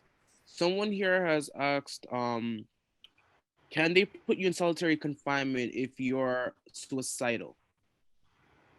So the answer is yes. They put you in solitary confinement when you're suicidal because it is perceived that you're going to be protected. One of the things they do, though, is they remove all your clothing and they give you some type of dress that is not able to be ripped. So if someone is legitimately suicidal, that is what their practice is. I don't think it's the right practice. And maybe that's something to be addressed, to lobby Sylvia Jones, Solicitor General, Correctional Services, to come up with another way to address suicidal people. But that's what happens, and yes, they can. But something to remember is that the United Nations has declared that anything of 15 days or more in segregation is considered torture by the UN. And Canada has signed on to these declarations to agree to that. So what's happening if someone's in segregation for 15 days or more, that is a United Nations violation. There's something called administrative segregation versus penal segregation. those things as well have to be looked at, because administrative segregation is being overused, and it is a huge problem. But your answer to your question is, unfortunately, yes, you can be, and generally you are placed in segregation if you're deemed to be suicidal. Thank you, Nia. So there are a few comments about the story that you just told with one of your clients actually, and a few people are actually appalled of how the system themselves has carried out certain procedures. One person in particular was saying, give me one second, um, that basically that the courts are basically corrupt. And somebody else also said, not to mention all the watchdog group and investigator groups who are not independent or not so independent from government agencies are also corrupt as well. Somebody was asking a question about that. Sorry, give me one second. The chat just having difficulties. Um, Can you say more about SIU and OIPRD? How objective are these bodies, and to what degree are they complicit in protecting police and whatnot? I will say it's very easy to see, in my respectful opinion, the SIU is not objective. The decisions that they've made always lean in favor of the police. Their clearance rate of allegations or complaints brought to them is over 97%. And anytime they have a clear-cut case where it seems like it's a no-brainer, it seems like there's always an explanation out of the problem. The director generally makes decisions and weighs both sides and says, well, I can see how an officer's actions can be scrutinized based on his decisions. However, there are no reasonable grounds to believe he did it for a criminal intent, or whatever excuse is going to be made. So I do not believe, well, it's not even my belief. Based on my experience, SIU is not objective. They seem to always go in favor of the police. On the other hand, the OIPRD is very objective from my experience. One of the key issues is how you present your evidence to them and how you frame it. Most OIPRD complaints I've launched have resulted in a finding of wrongdoing against the officers. Where they get hiccuped is when the complainants don't want to come forward or they're not available for interviews. And if the council doesn't keep on top of the OIPRD investigators, there's different investigators. Some are, they seem to be objective, and then some are not. And that's just the reality. I think it's important for anyone who makes a OIPRD complaint is to ensure they're doing it with the most amount of factual information they can obtain. And they are very strong in their wording, in the sense that don't let any minor detail pass, because all those details lay into the actual decision. So what I find OIPRD, what they do is, once the complaint is made, they launch an investigation and they interview all the officers, and then they'll come back with a report, and they'll also interview any of the complainants, and then they'll come back with a report. And it's generally a better result than the SIU, but obviously I can't deny that there may be some bias that lies inside there, but it's definitely nowhere close to SIU. And I would implore anybody who has even an officer swear at them is to launch an OIPRD complaint, because what that does is it actually stops the officer from any promotions going forward. And it's not that I think it's good to stop anyone from a career advancement, but what it does signal is, if someone's misbehaved and has a conduct or is not treating the public properly, no matter how small or big it is, if the person feels violated and they make that complaint, then it makes the officer reflect on what their actions are. And I think if more officers either lose their jobs or are held back based on their misconducts, you may see a trend start to change, where officers are like, hey, hold on, I don't want to lose my job, or I don't want to not become a sergeant or a detective, so I'm not going to mistreat people going forward. So complaints are very effective in that way, to be used when they're legitimate, is to hold people to account and prevent people with bad tendencies from advancing into places they shouldn't be. Thank you. Any other questions or comments before we move on? Yes, there's a few more comments here. In regards to them not respecting the halal diet, lots of lockdowns, don't get to hear from their family for days. A question here is, what is your opinion on EON scanners being placed into provincial jails? And what's the ion scanner supposed to achieve? I'm not familiar with those at this moment. It's where inmates, anytime inmates go in and out of the building, so if they go to court, they come in and out, they have to go through the scanner. And guards are not allowed to go near the scanner, so it's only for inmates. There's many times people have been put in a dry cell because the scanner detects something in them, but they are not medically trained to work the scanner. So it could be something in their body. And yeah, so inmates are put in a dry cell. I personally have researched on the scanners.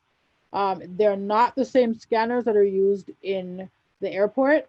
Federal did not approve of these scanners, and there are states that have banned them because they're cancerous. So that was a good question. That's something we need to touch on eventually. Yeah, based on what you've just said, I disagree with the ion scanners. I'll have to do some more research, but that's again something collectively that inmates and families of inmates should be protesting prior to it even getting farther in its mandate. If it's cancerous and if other places have prohibited them for safety reasons, then there's no reason why they should make their place into any Canadian jail or detention center. Straight up. Anything else, Tasha? No, just more comments about the ion scanners, pretty much. They say visitors get scanned too. And yeah, the body scanner is different from the ion scanner, and they are in federal. They're already in federal. Can I ask a question? Sure. Yes, yeah. So, like, with the whole thing about reporting on police and whatnot, I feel like a lot of the issues like stem from being targeted after one makes a report. You know what I mean? Like, oh, sure. Is there a way that there can be a confidential way that the inmates can share some of their experiences without feeling like that they have to put their whole identity on the line, or like even going on stand is not something a lot of people want to do, you know what I mean, or even want to have their name associated with. So like, that's actually an interesting question. I can tell you what happened in the case I initially told you about is I avoided listing the names of the inmates who I knew things. And even the major witness who was going to come forward and who did come forward, he was willing to come forward. But his cellmate, who was witness to the incidents, and the server, who was witness to the incidents, I did not pursue finding out who they are, nor put their name up. And it actually came down to an argument in court where I said, I'm not going there because I'm not going to put people's lives in jeopardy. And the Crown proceeded to want to establish these names. And fortunately, the justice had enough compassion to say, you know what, we're going to hold that till later, because she recognized that it's a safety issue. She basically asked the client, not my client, the nephew, who are these people? And my client just said, I'm not saying anything.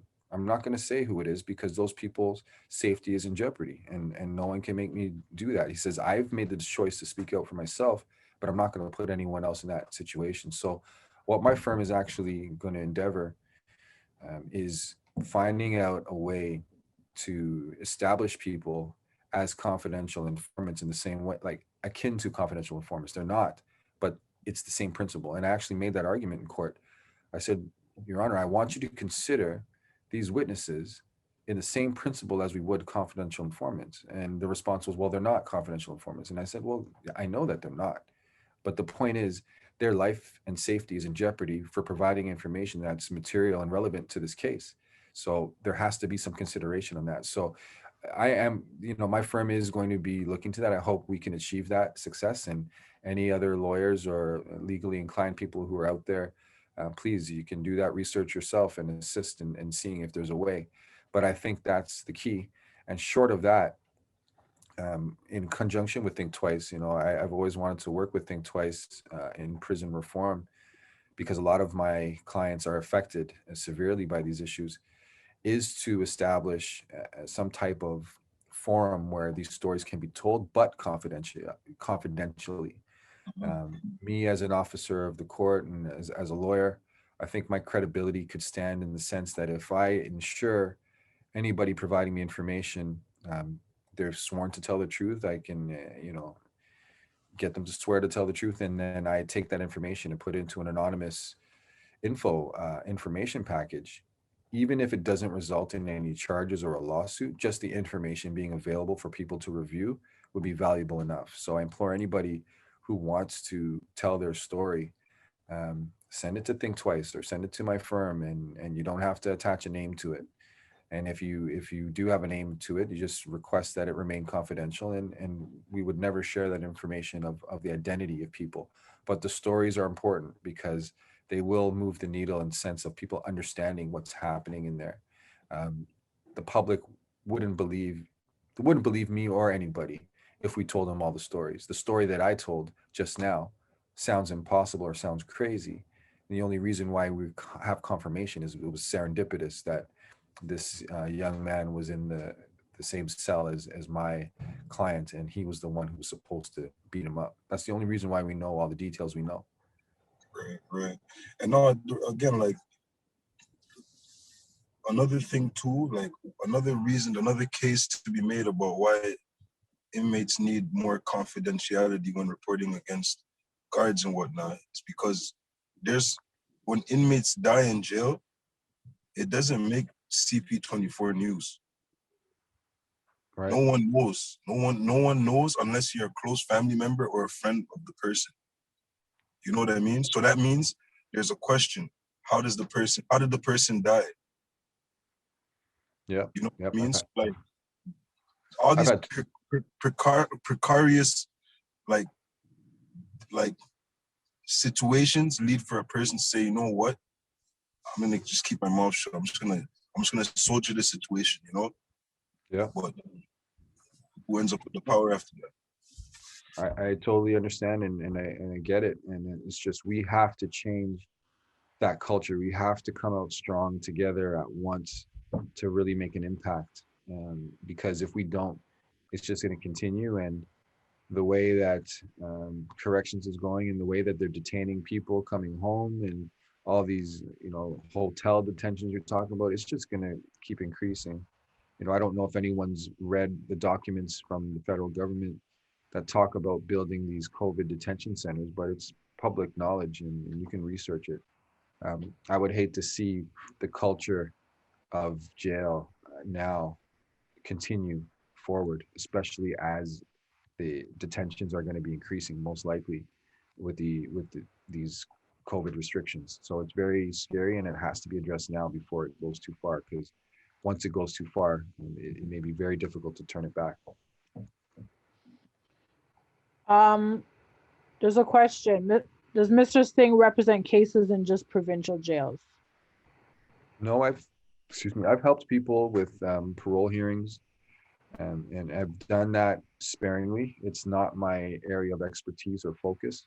It's usually when a client has something that comes up and they don't have anybody else, and I assist. But at the heart of all of that is advocacy and framing the situation in a light that makes they find the humanity in it. I find that too often lawyers don't act like humans when it comes to inmates or people they're representing, and it becomes a very academic, clinical, repetitive exercise, and that has to change. And people who need lawyers or who have lawyers really have to understand what their power is when they are instructing their lawyer. Their lawyer is not supposed to do anything without their instructions. And if a lawyer has a different opinion than you, that's fine. They can advise you. At the end of the day, it's your instructions. At the end of the day, it's your instructions that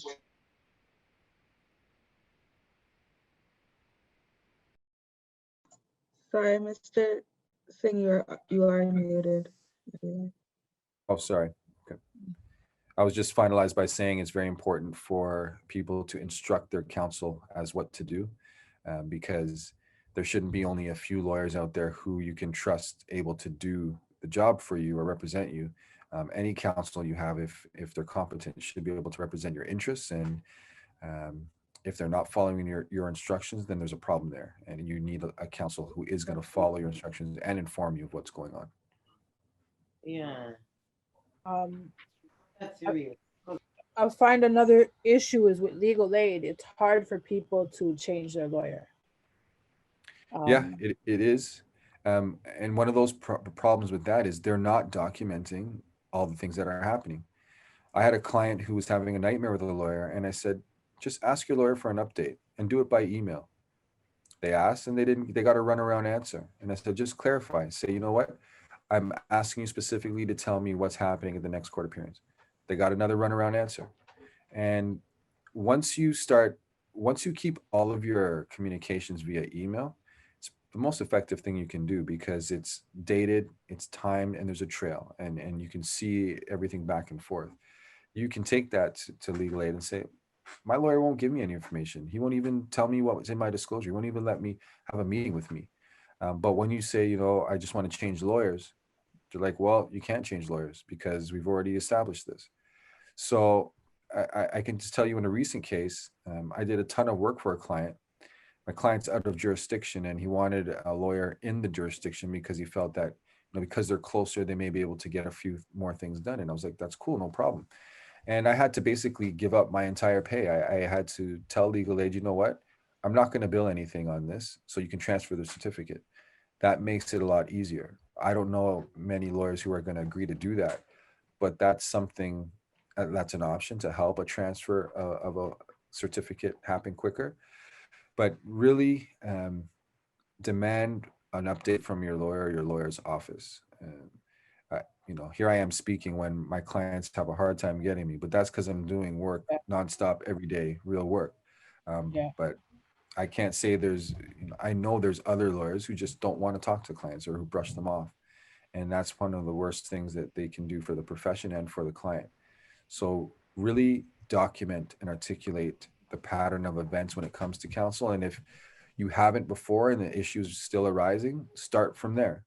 Because it's never too late to start documenting, and then it adds legitimacy to all your previous allegations that you remember that you didn't document. If you've documented a lot of them going forward, you can say, well, even before this happened, this happened, and this happened. So that's my advice to anybody who's having issues with their lawyer or changing their certificate. So reading the message board, one of the concerns is that inmates don't have access to email, and a lot of times if they're to document stuff, cell could get searched anytime, papers are gone. If they don't have a strong support system, they just don't have that support piece to even be able to contact the lawyer or document anything. So what happens in that case? And then another piece too I want to add on is a lot of times when inmates will request a new lawyer, if they do get approved, it's now they have to wait in provincial again for another year or for however much time. And because of the hellhole that provincial is, a lot of people plea out regardless just to get out of there. So to have to go through that process again. And the third thing is, I find that the judges, even if everything is documented and what the lawyer did was wrong on all levels, I find the judge will try to turn inmates off, young people off of changing the lawyer, especially if it's a serious case, and will put fear in them and say, well, you know that you could be looking at this amount of years, and and if you don't have, once again, a strong system that's in your ear to tell you, no, don't do that, don't listen to the judge, then you know what I mean? So it comes back to support. What happens to the people that don't have that support is the problem, and then legal aid on top of it. We're going to have to find a way to get them that support, in the sense that there may have to be public seminars like this one where questions can be asked of lawyers who do this type of work to give them advice on how to proceed. just a couple questions were coming in about if people want to document their issues and they have difficulties documenting. I would say when you have that phone time, use that phone time with someone to type out your letter, to transcribe what you're saying. That's what I've done with a lot of my clients. We're so busy at the firm, we can't have, I can't take time to take down everybody's information. My clerks and my other staff may not be. But what some clients have done is they say, well, I'm going to tell my girlfriend, I'm going to tell my mom, I'm going to tell them the story. They're going to write it down and they're going to send it to you. That is the next step. If you can't document it yourself, or if you're concerned that the evidence may go missing, because I've had that happen with clients before as well, tell the person you speak to most often. You should always start your phone call with, here's an update, this is what happened at this time on this day, this is what happened, please mark it down, and then send an email to my lawyer or send an email to whoever, just so that it's documented and somebody knows about it. Those are very important things. But when the courts are now scaring clients, it's the saddest thing. It's the saddest thing for people when they're discouraged. I can tell you recently, I had a client who's been in jail, who was in jail from June, and I did everything I could to get his bail. It was the simplest uttering threats, but the client had a case that was a very serious case prior to that, and the uttering threat was against one of the witnesses in the trial. The alleged uttering threat was against one of the witnesses in the trial. So I did everything I could to get him out. It wouldn't work. Judge ruled against it, even though I know he should have been released. There was no consent in the works, and the Crown was looking for the full maximum penalty for uttering threats. My client's like, just get me out of here, get me out of here, get me out of here. And he had mental health issues. Get me out of here, just get me to a hospital. I'm just going to plea, and then I'm just going to do it. I'm just going to do my time and get out. I said, first of all, did you do it? He's like, no. I said, well, you should not plea, and I'm not going to do a plea for you if you didn't do it. And we worked through areas and we tried our best to figure out what to do. And then again, he would get desperate and say, just let me plea. I'm just going to plea and just get it over with. And again, I would remind him, look, if you didn't do it, I'm not going to do your plea. First of all, it's illegal for a lawyer to plea out a client when they know they're not guilty. That's actually a law society violation. But I said to him, look, let me try get you a earlier trial date. I was able to get him an earlier trial date. So let's do this. We did it. 2-day trial, 3rd day, decision came down. He's acquitted. He walked out the box, right? Well, he didn't walk out the box. When he went back to the detention center, that's when we got the decision the next day, and then he walked out then. He's been out since. That's only because he had representation that's principled, and everybody should have representation that's principled, in the sense that if you're not guilty, you don't plea.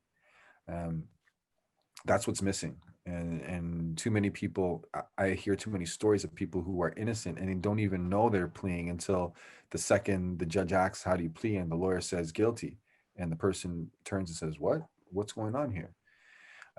That is far too often a problem that has to be stopped. And it's part of the reason why I became a lawyer. I heard too many stories when I was younger about my friends pleading to things they weren't guilty of and just getting pushed around in court. And I'm like, why is this happening? Why isn't nobody standing up for them? And who's going to do it? And eventually, here I am. And I hope anybody else who's considering being a lawyer takes it the same way. But that's only going to happen when clients are more knowledgeable about the court system and when they can articulate what's happening. I have a client who has been through the system quite a few times. He's young and he knows the ins and outs, and he was giving me case law. He gave me case law, half the case law I used in COVID when I was doing his cases, because he's listening to other people, he's making notes. He's like, Mr. Singh, here's this case, RV so-and-so. Look it up. It's a Superior Court case from 2019. Like, these are things that will help an inmate immensely, is by taking an interest in their own representation. I've always said, I don't believe you should have to have a license to represent somebody. That's strange coming from me, but I've always been an advocate, and anybody with a brain and articulate themselves and the desire and the intent can be an advocate. And you can assist whoever's inside or assist yourself by doing the research and then at least providing it someone who's licensed to make the argument on your behalf. So don't just sit back and let things happen. You got to take your fate and your family's fate in your own hands. Thank you. Thank you very much. A lot of people are thanking you in the comments. I appreciate you coming through. Is there anything you want to leave with the people before we move on to our last guest? I just want to say thank you for inviting me, Zia, and Think Twice, the whole collective. And I see a lot of names up there that I recognize, and to everyone who knows me, I see you there. And I just want to say, keep up the fight, and just remember that this is a transformation that we all have to do together. And I think the most effective thing is those leaders in the communities, those guys who have been doing serious time, who know the ins and outs, they have to be reached and be the voice to the others, because the others follow them. And as long as we keep this mentality where our head is in the sand and we turn the other way, don't want to speak up, nothing's going to change. I can say, you can see before you have at least one person you can trust here who's going to do everything in their power to help. Well, you got more than one. You got the whole Think Twice collective and all the people who spoke before. But I am here to be an agent of change along with you.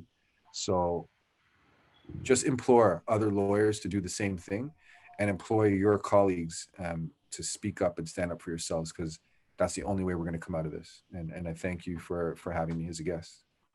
Thank you so much.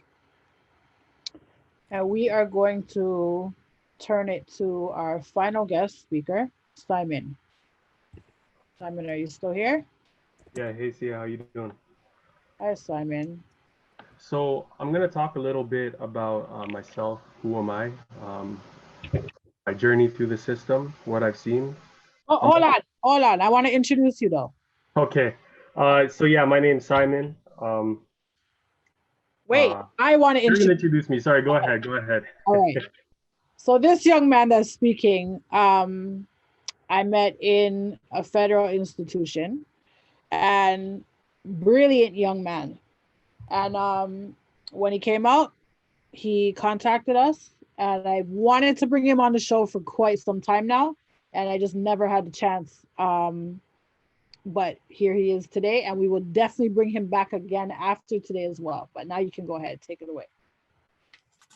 Thank you, Sia. So yeah, my name is Simon. I'm gonna just talk about a little bit about who I am first. So I first entered the system as a YO, but my real interaction with the system began when I was 18. So at the age of 18, I was arrested, charged, and that began my journey through the adult correctional system.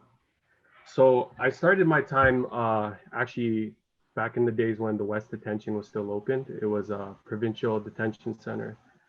One of the things that struck me was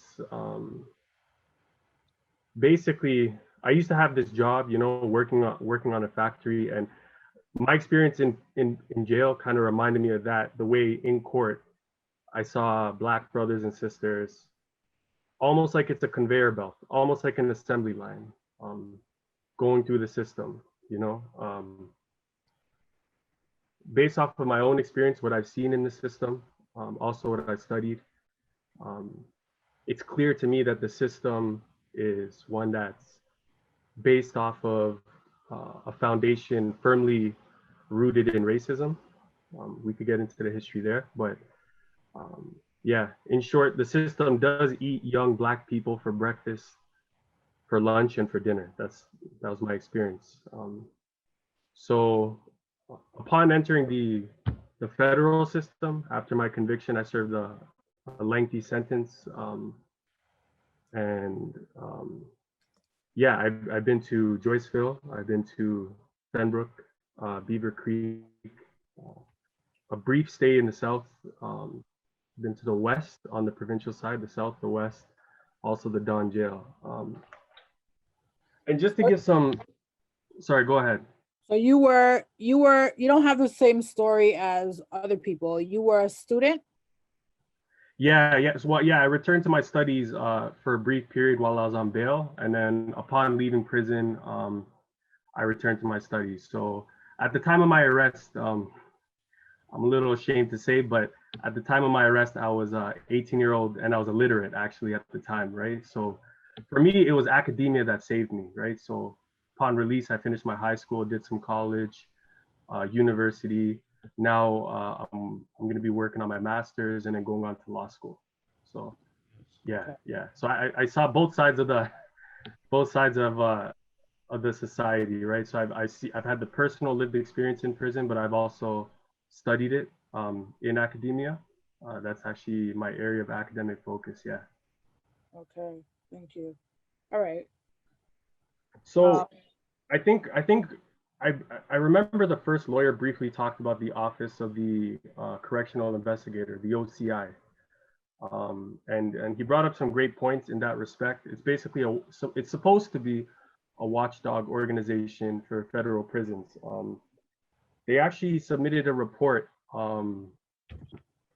They submitted a report a few years ago called "Charting the Black Experience in Federal Penitentiaries." So it was an expansive report, mainly focused on federal prisons in Ontario and Quebec. And what they wanted to do was just take a sort of quick top to bottom view of the issues facing Black incarcerated people, federally incarcerated people. And one of the conclusions they came to was that there was widespread systemic racism within the system. And there's numerous examples of that. One of the examples is if you look at the statistics of people who go to segregation, people who go to the hole on disciplinary charges in federal prisons, they sorted the charges out into two different types of charges. Those in which you need proof, for example, contraband, possession of contraband, and then charges that they call discretionary charges where you don't really need proof. For example, disrespecting an officer would be one example. What they found was that for charges where you do need proof, contraband, drugs, those kind of charges, white people were being sent to the hole. But for charges where there's no proof, discretionary charges, those are where you see the huge disparity for Black inmates. And if you really look into the numbers and look into each individual case, you see some surprising patterns. For example, I know that there's a lot of Caribbean brothers and sisters out there. So the use of patois, for example, was used by CSC several times as a reason to send people to segregation based off of an STG classification. So we basically have almost white guards, forgive me if I'm ranting, exclusively white guards up north, for some reason classifying patois as, quote, gang speak. This is the words of the Office of the Correctional Investigator, not me, right? So they'd hear 2 or 3 brothers speaking patois and put that classification on them. I'm not sure how many people here have any personal experience with the federal prison system, but the STG classification, the security threat group,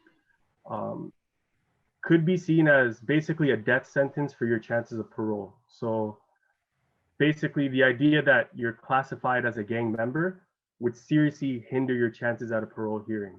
So you could only imagine a Jamaican brother coming into the system, speaking his own dialect to, cultural dialect, and having that be used as a justification to label him, that in and of itself, without any corroborating evidence, being used to classify him as a gang member, security threat group. That's just one example. Of course, we know the lack of cultural programming.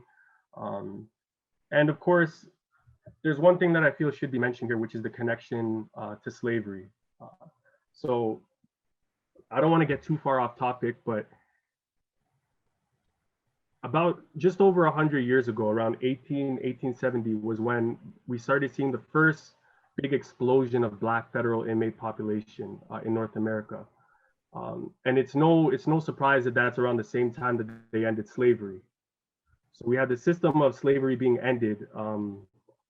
And we actually, there was an interesting author, I wish I remembered his name, but he did some research and like found an exact quote from a legislator back in those days saying the entire new legal system should be based on one that's supposed to maintain this sort of race relations after slavery, right? So I don't know if you guys know about black codes. It's special laws throughout throughout North America, special laws right after the abolishment of slavery. Certain laws like vagrancy. Vagrancy is being unemployed, right?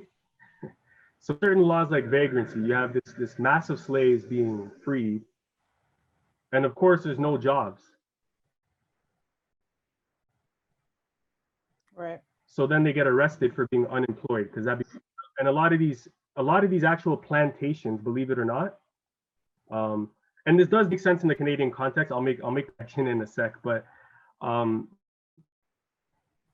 we do have a lot of plantations in the South who, after slavery was abolished, those plantations were actually converted into prisons. So one of them in Louisiana, it's called Angola Prison, still lives on to this day, right? It's still a prison, and its history was actually a slave plantation that was converted into a prison.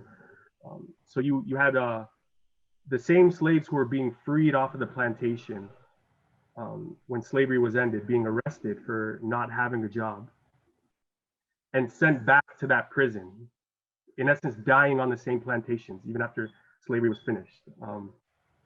And that legacy lives on till today in Canada. So, for example, I'm not sure if you guys are aware of Bell, like the company. We all use Bell, right? Like, it's an amazing company, I guess, some people think. It offers phone service, internet. What people don't notice is that Bell actually uses coerced prison labor in Canada, right? So we basically have inmates working for $2 a day, $3 a day, $4 a day,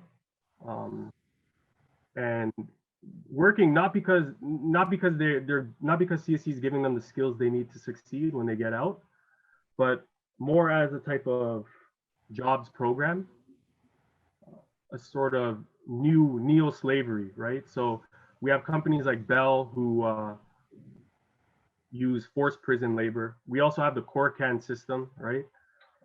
And to give you an idea of how much a lot of these inmates get paid, if you look at the pay scale for federal inmates, basic allowance is $1 a day.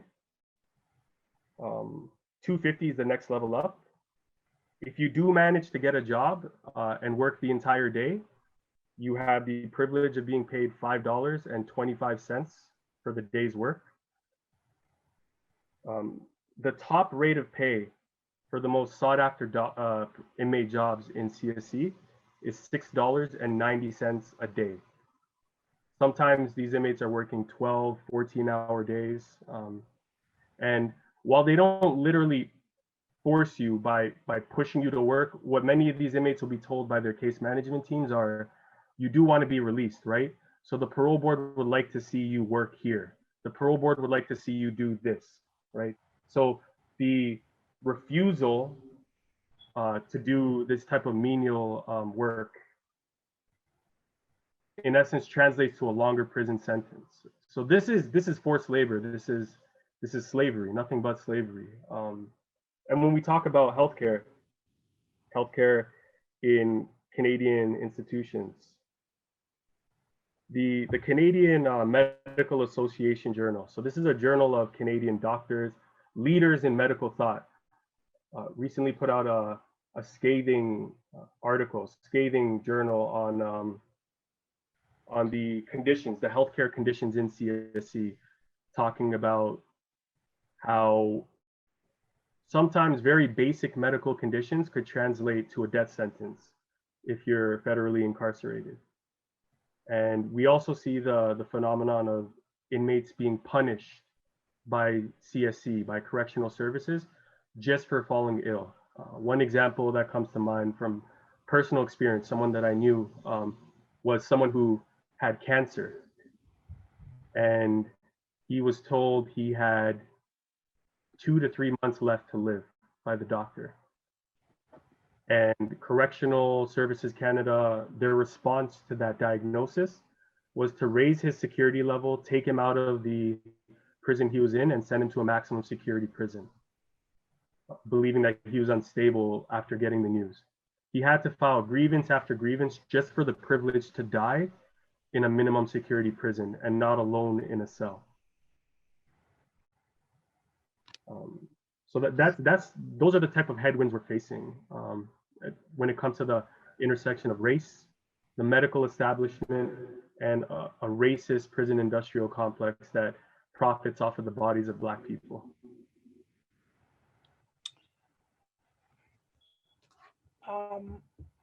Okay, so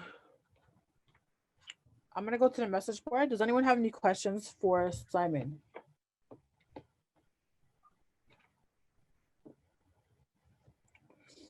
Jafari? Tasha? I see a question. How is Bell used in prison labor? That's a great question. So I'm not sure if many of you remember about maybe 6-7 years ago, when it might have been a bit longer, when the Harper government announced that fiber high-speed internet will be the goal from coast to coast in Canada. And a big part of that promise that he made was to lay these fiber optic cables from coast to coast. So we didn't have enough companies or we didn't have enough employees across Canada willing to do that type of work, to build the fiber optic cables. I want you to keep in mind, this is dangerous work. We're dealing with melted plastic, a high rate of employee injuries. This is work dealing with machinery that often leads to many employees dying on the job, being torn apart by the machines in workplace accidents. So in order to help meet the demand, what Bell did was outsourced to another company. And it was that company that started using basically what is in essence forced prison labor to help with the construction of these cables.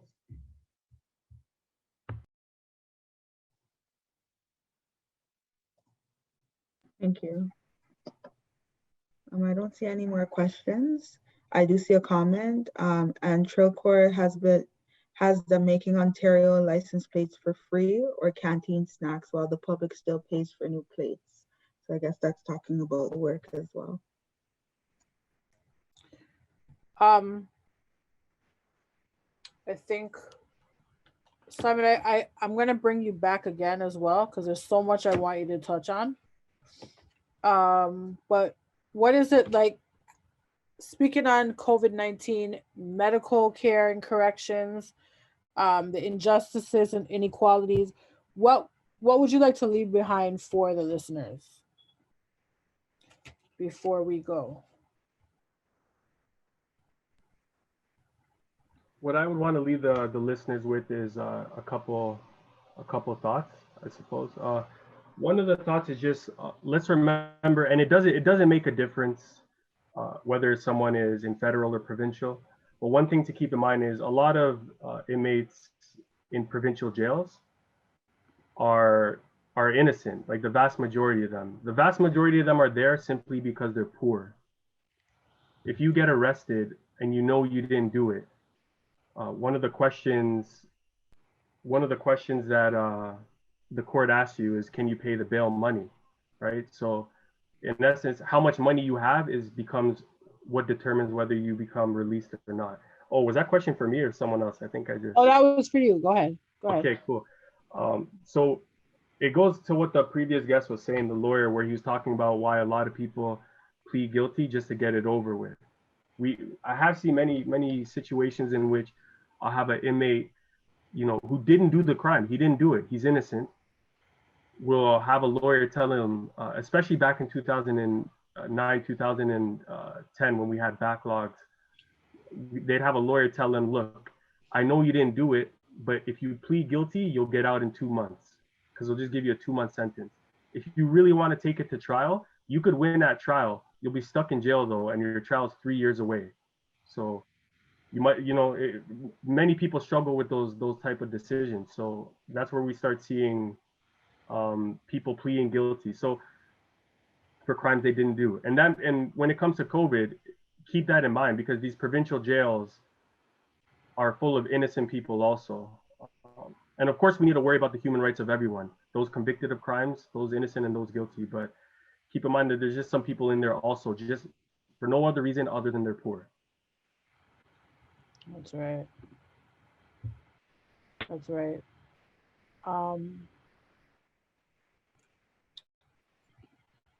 So we're gonna go ahead, Tash. There's some more questions that just came in actually. Do federal inmates actually have their first $80 of their work and or canteen go to buy a body bag?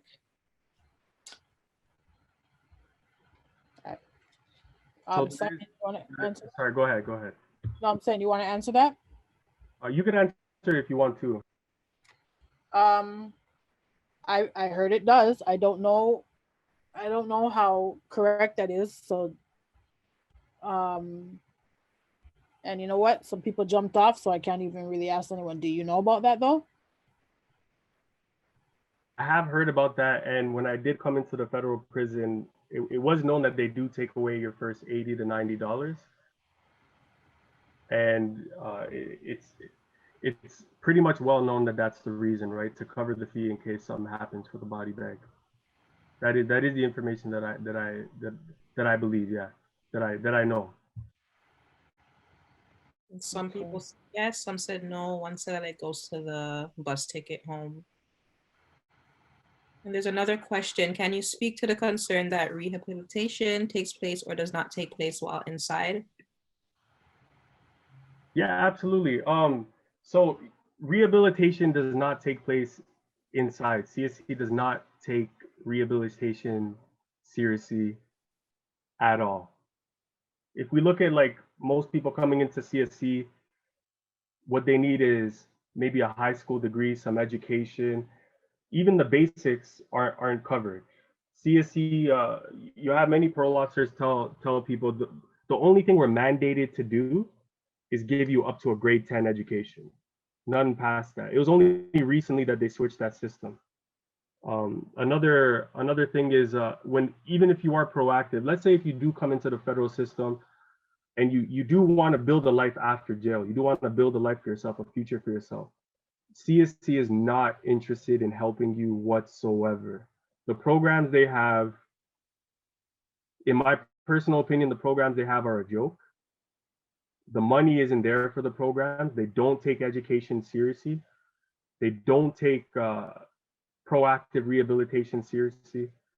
They do say that they provide you skills, like work skills, but they don't. They don't teach trades in CSC. They'll give you a job like, yo, mop that floor, and that's your job for the rest of your sentence, and we'll pay you this much. What kind of work skills? How's that preparing you for employment when you get out? How's that preparing you to become a better person when you get out? So in my opinion, absolutely not. They definitely do not provide rehabilitative services for people on the inside. They say they do, and if you look at CSC's YouTube channel, you'll see a lot of beautiful, well choreographed videos about the stuff that they do to help inmates become better people. And in my personal opinion, I'm not even going to say that it's inaccurate. I'll just straight up say that it's a lie. That's what I would say. Any other questions?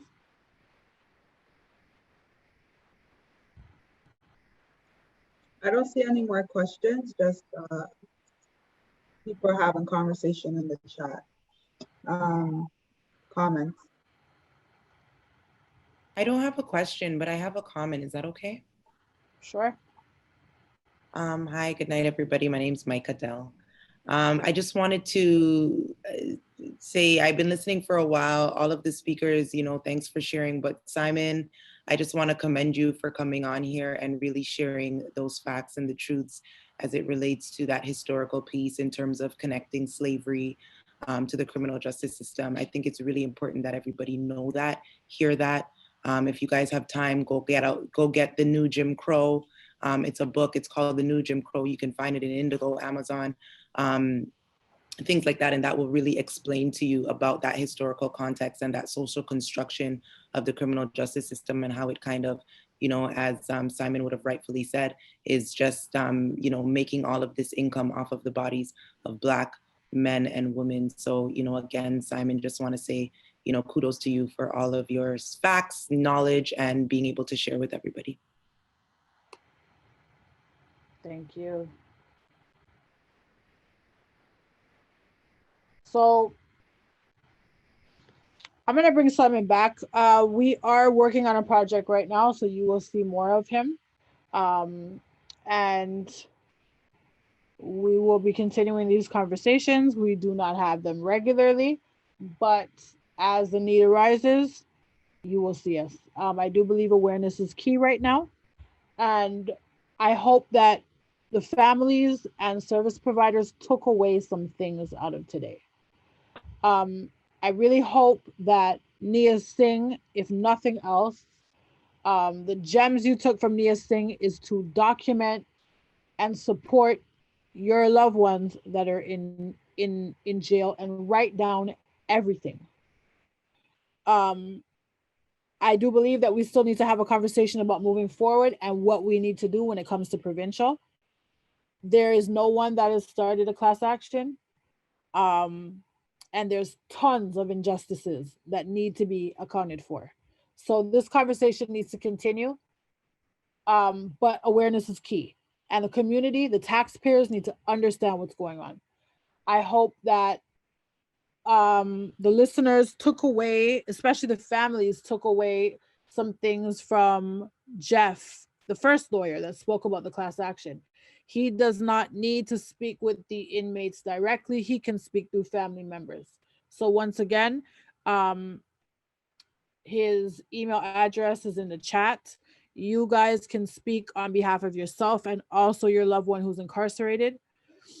And yeah, we have a lot of work to do as a community. We have a lot of work to do when it comes to the criminal justice system or the criminal injustice system. And it's time to really push. But to begin with, we need to make sure that the community is aware of what's going on. I am not going to take up any more time talking tonight because I'm tired. But I want to thank everyone for coming out. Whoever wants to keep in contact with us, whoever wants to be on our email list for future events or future sessions, conversations, please private message me your information, or you can put it in the message board if you don't mind. But if you want us to see it, private message it. And Jackie, can you put up the poll real quick, please? It's not, the co-host is not shared with me, so it would have to be yourself, Ty, or Emily to do it. All right, if you guys can fill this poll out real quick. It's 3 questions, or actually 2 questions, I think.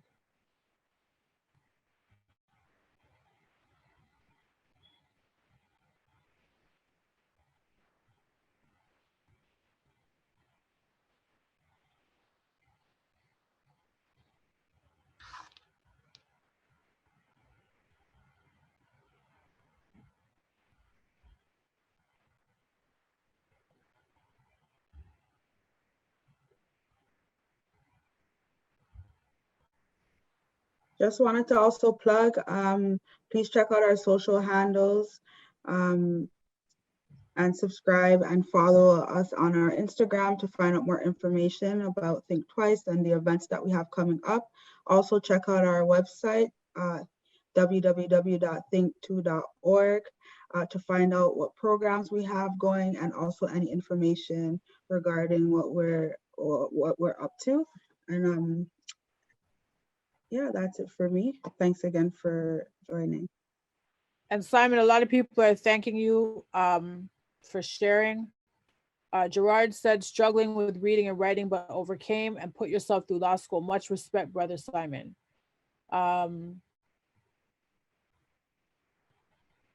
Thanks, I do appreciate all the love. I was reading the comments, yeah, so that was, I really do appreciate all the love. I want to apologize because I put you on last and we're tired, and I'm so sorry, but I'm definitely going to bring you back because you have a wealth of knowledge. You're brilliant.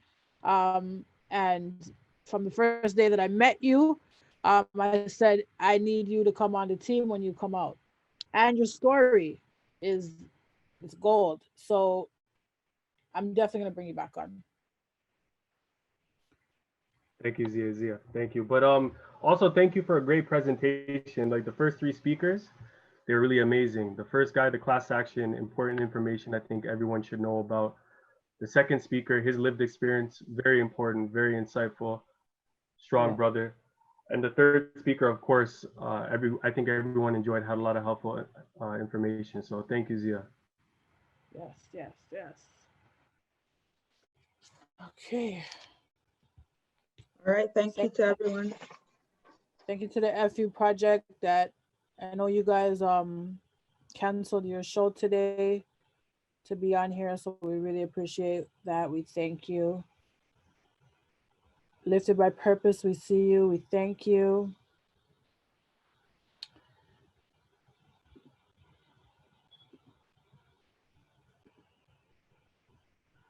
Marlon from Frontlines, we thank you. There's some people I don't know who you are. Melissa, thank you. But I know you guys. So I just really want to let you guys know we appreciate you coming on, and please spread the word, continue the awareness, continue to support our young people as they're telling their stories.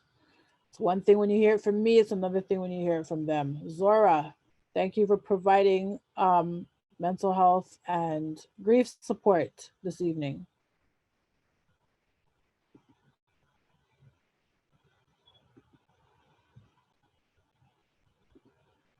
I see Jacqueline Edwards on here. Jacqueline Edwards, how are you? Jackie, I didn't know you were here.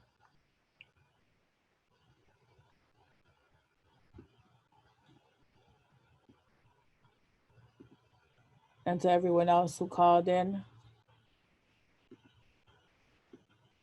we bless you. Gerard, big up yourself. Jatara from Falstaff, big up yourself.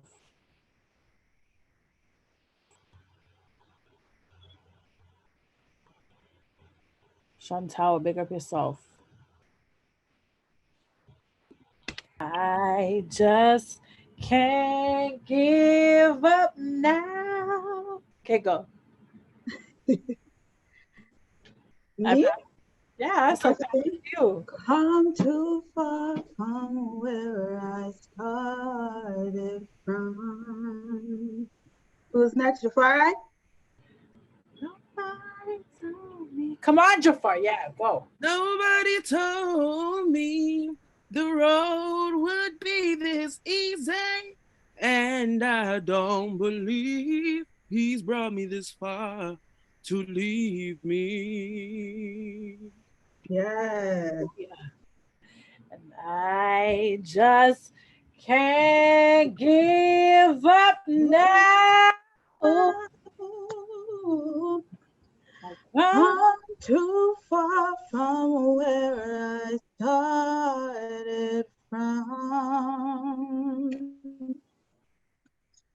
Nobody told me the road would be easy, and I don't believe he's brought me this far to leave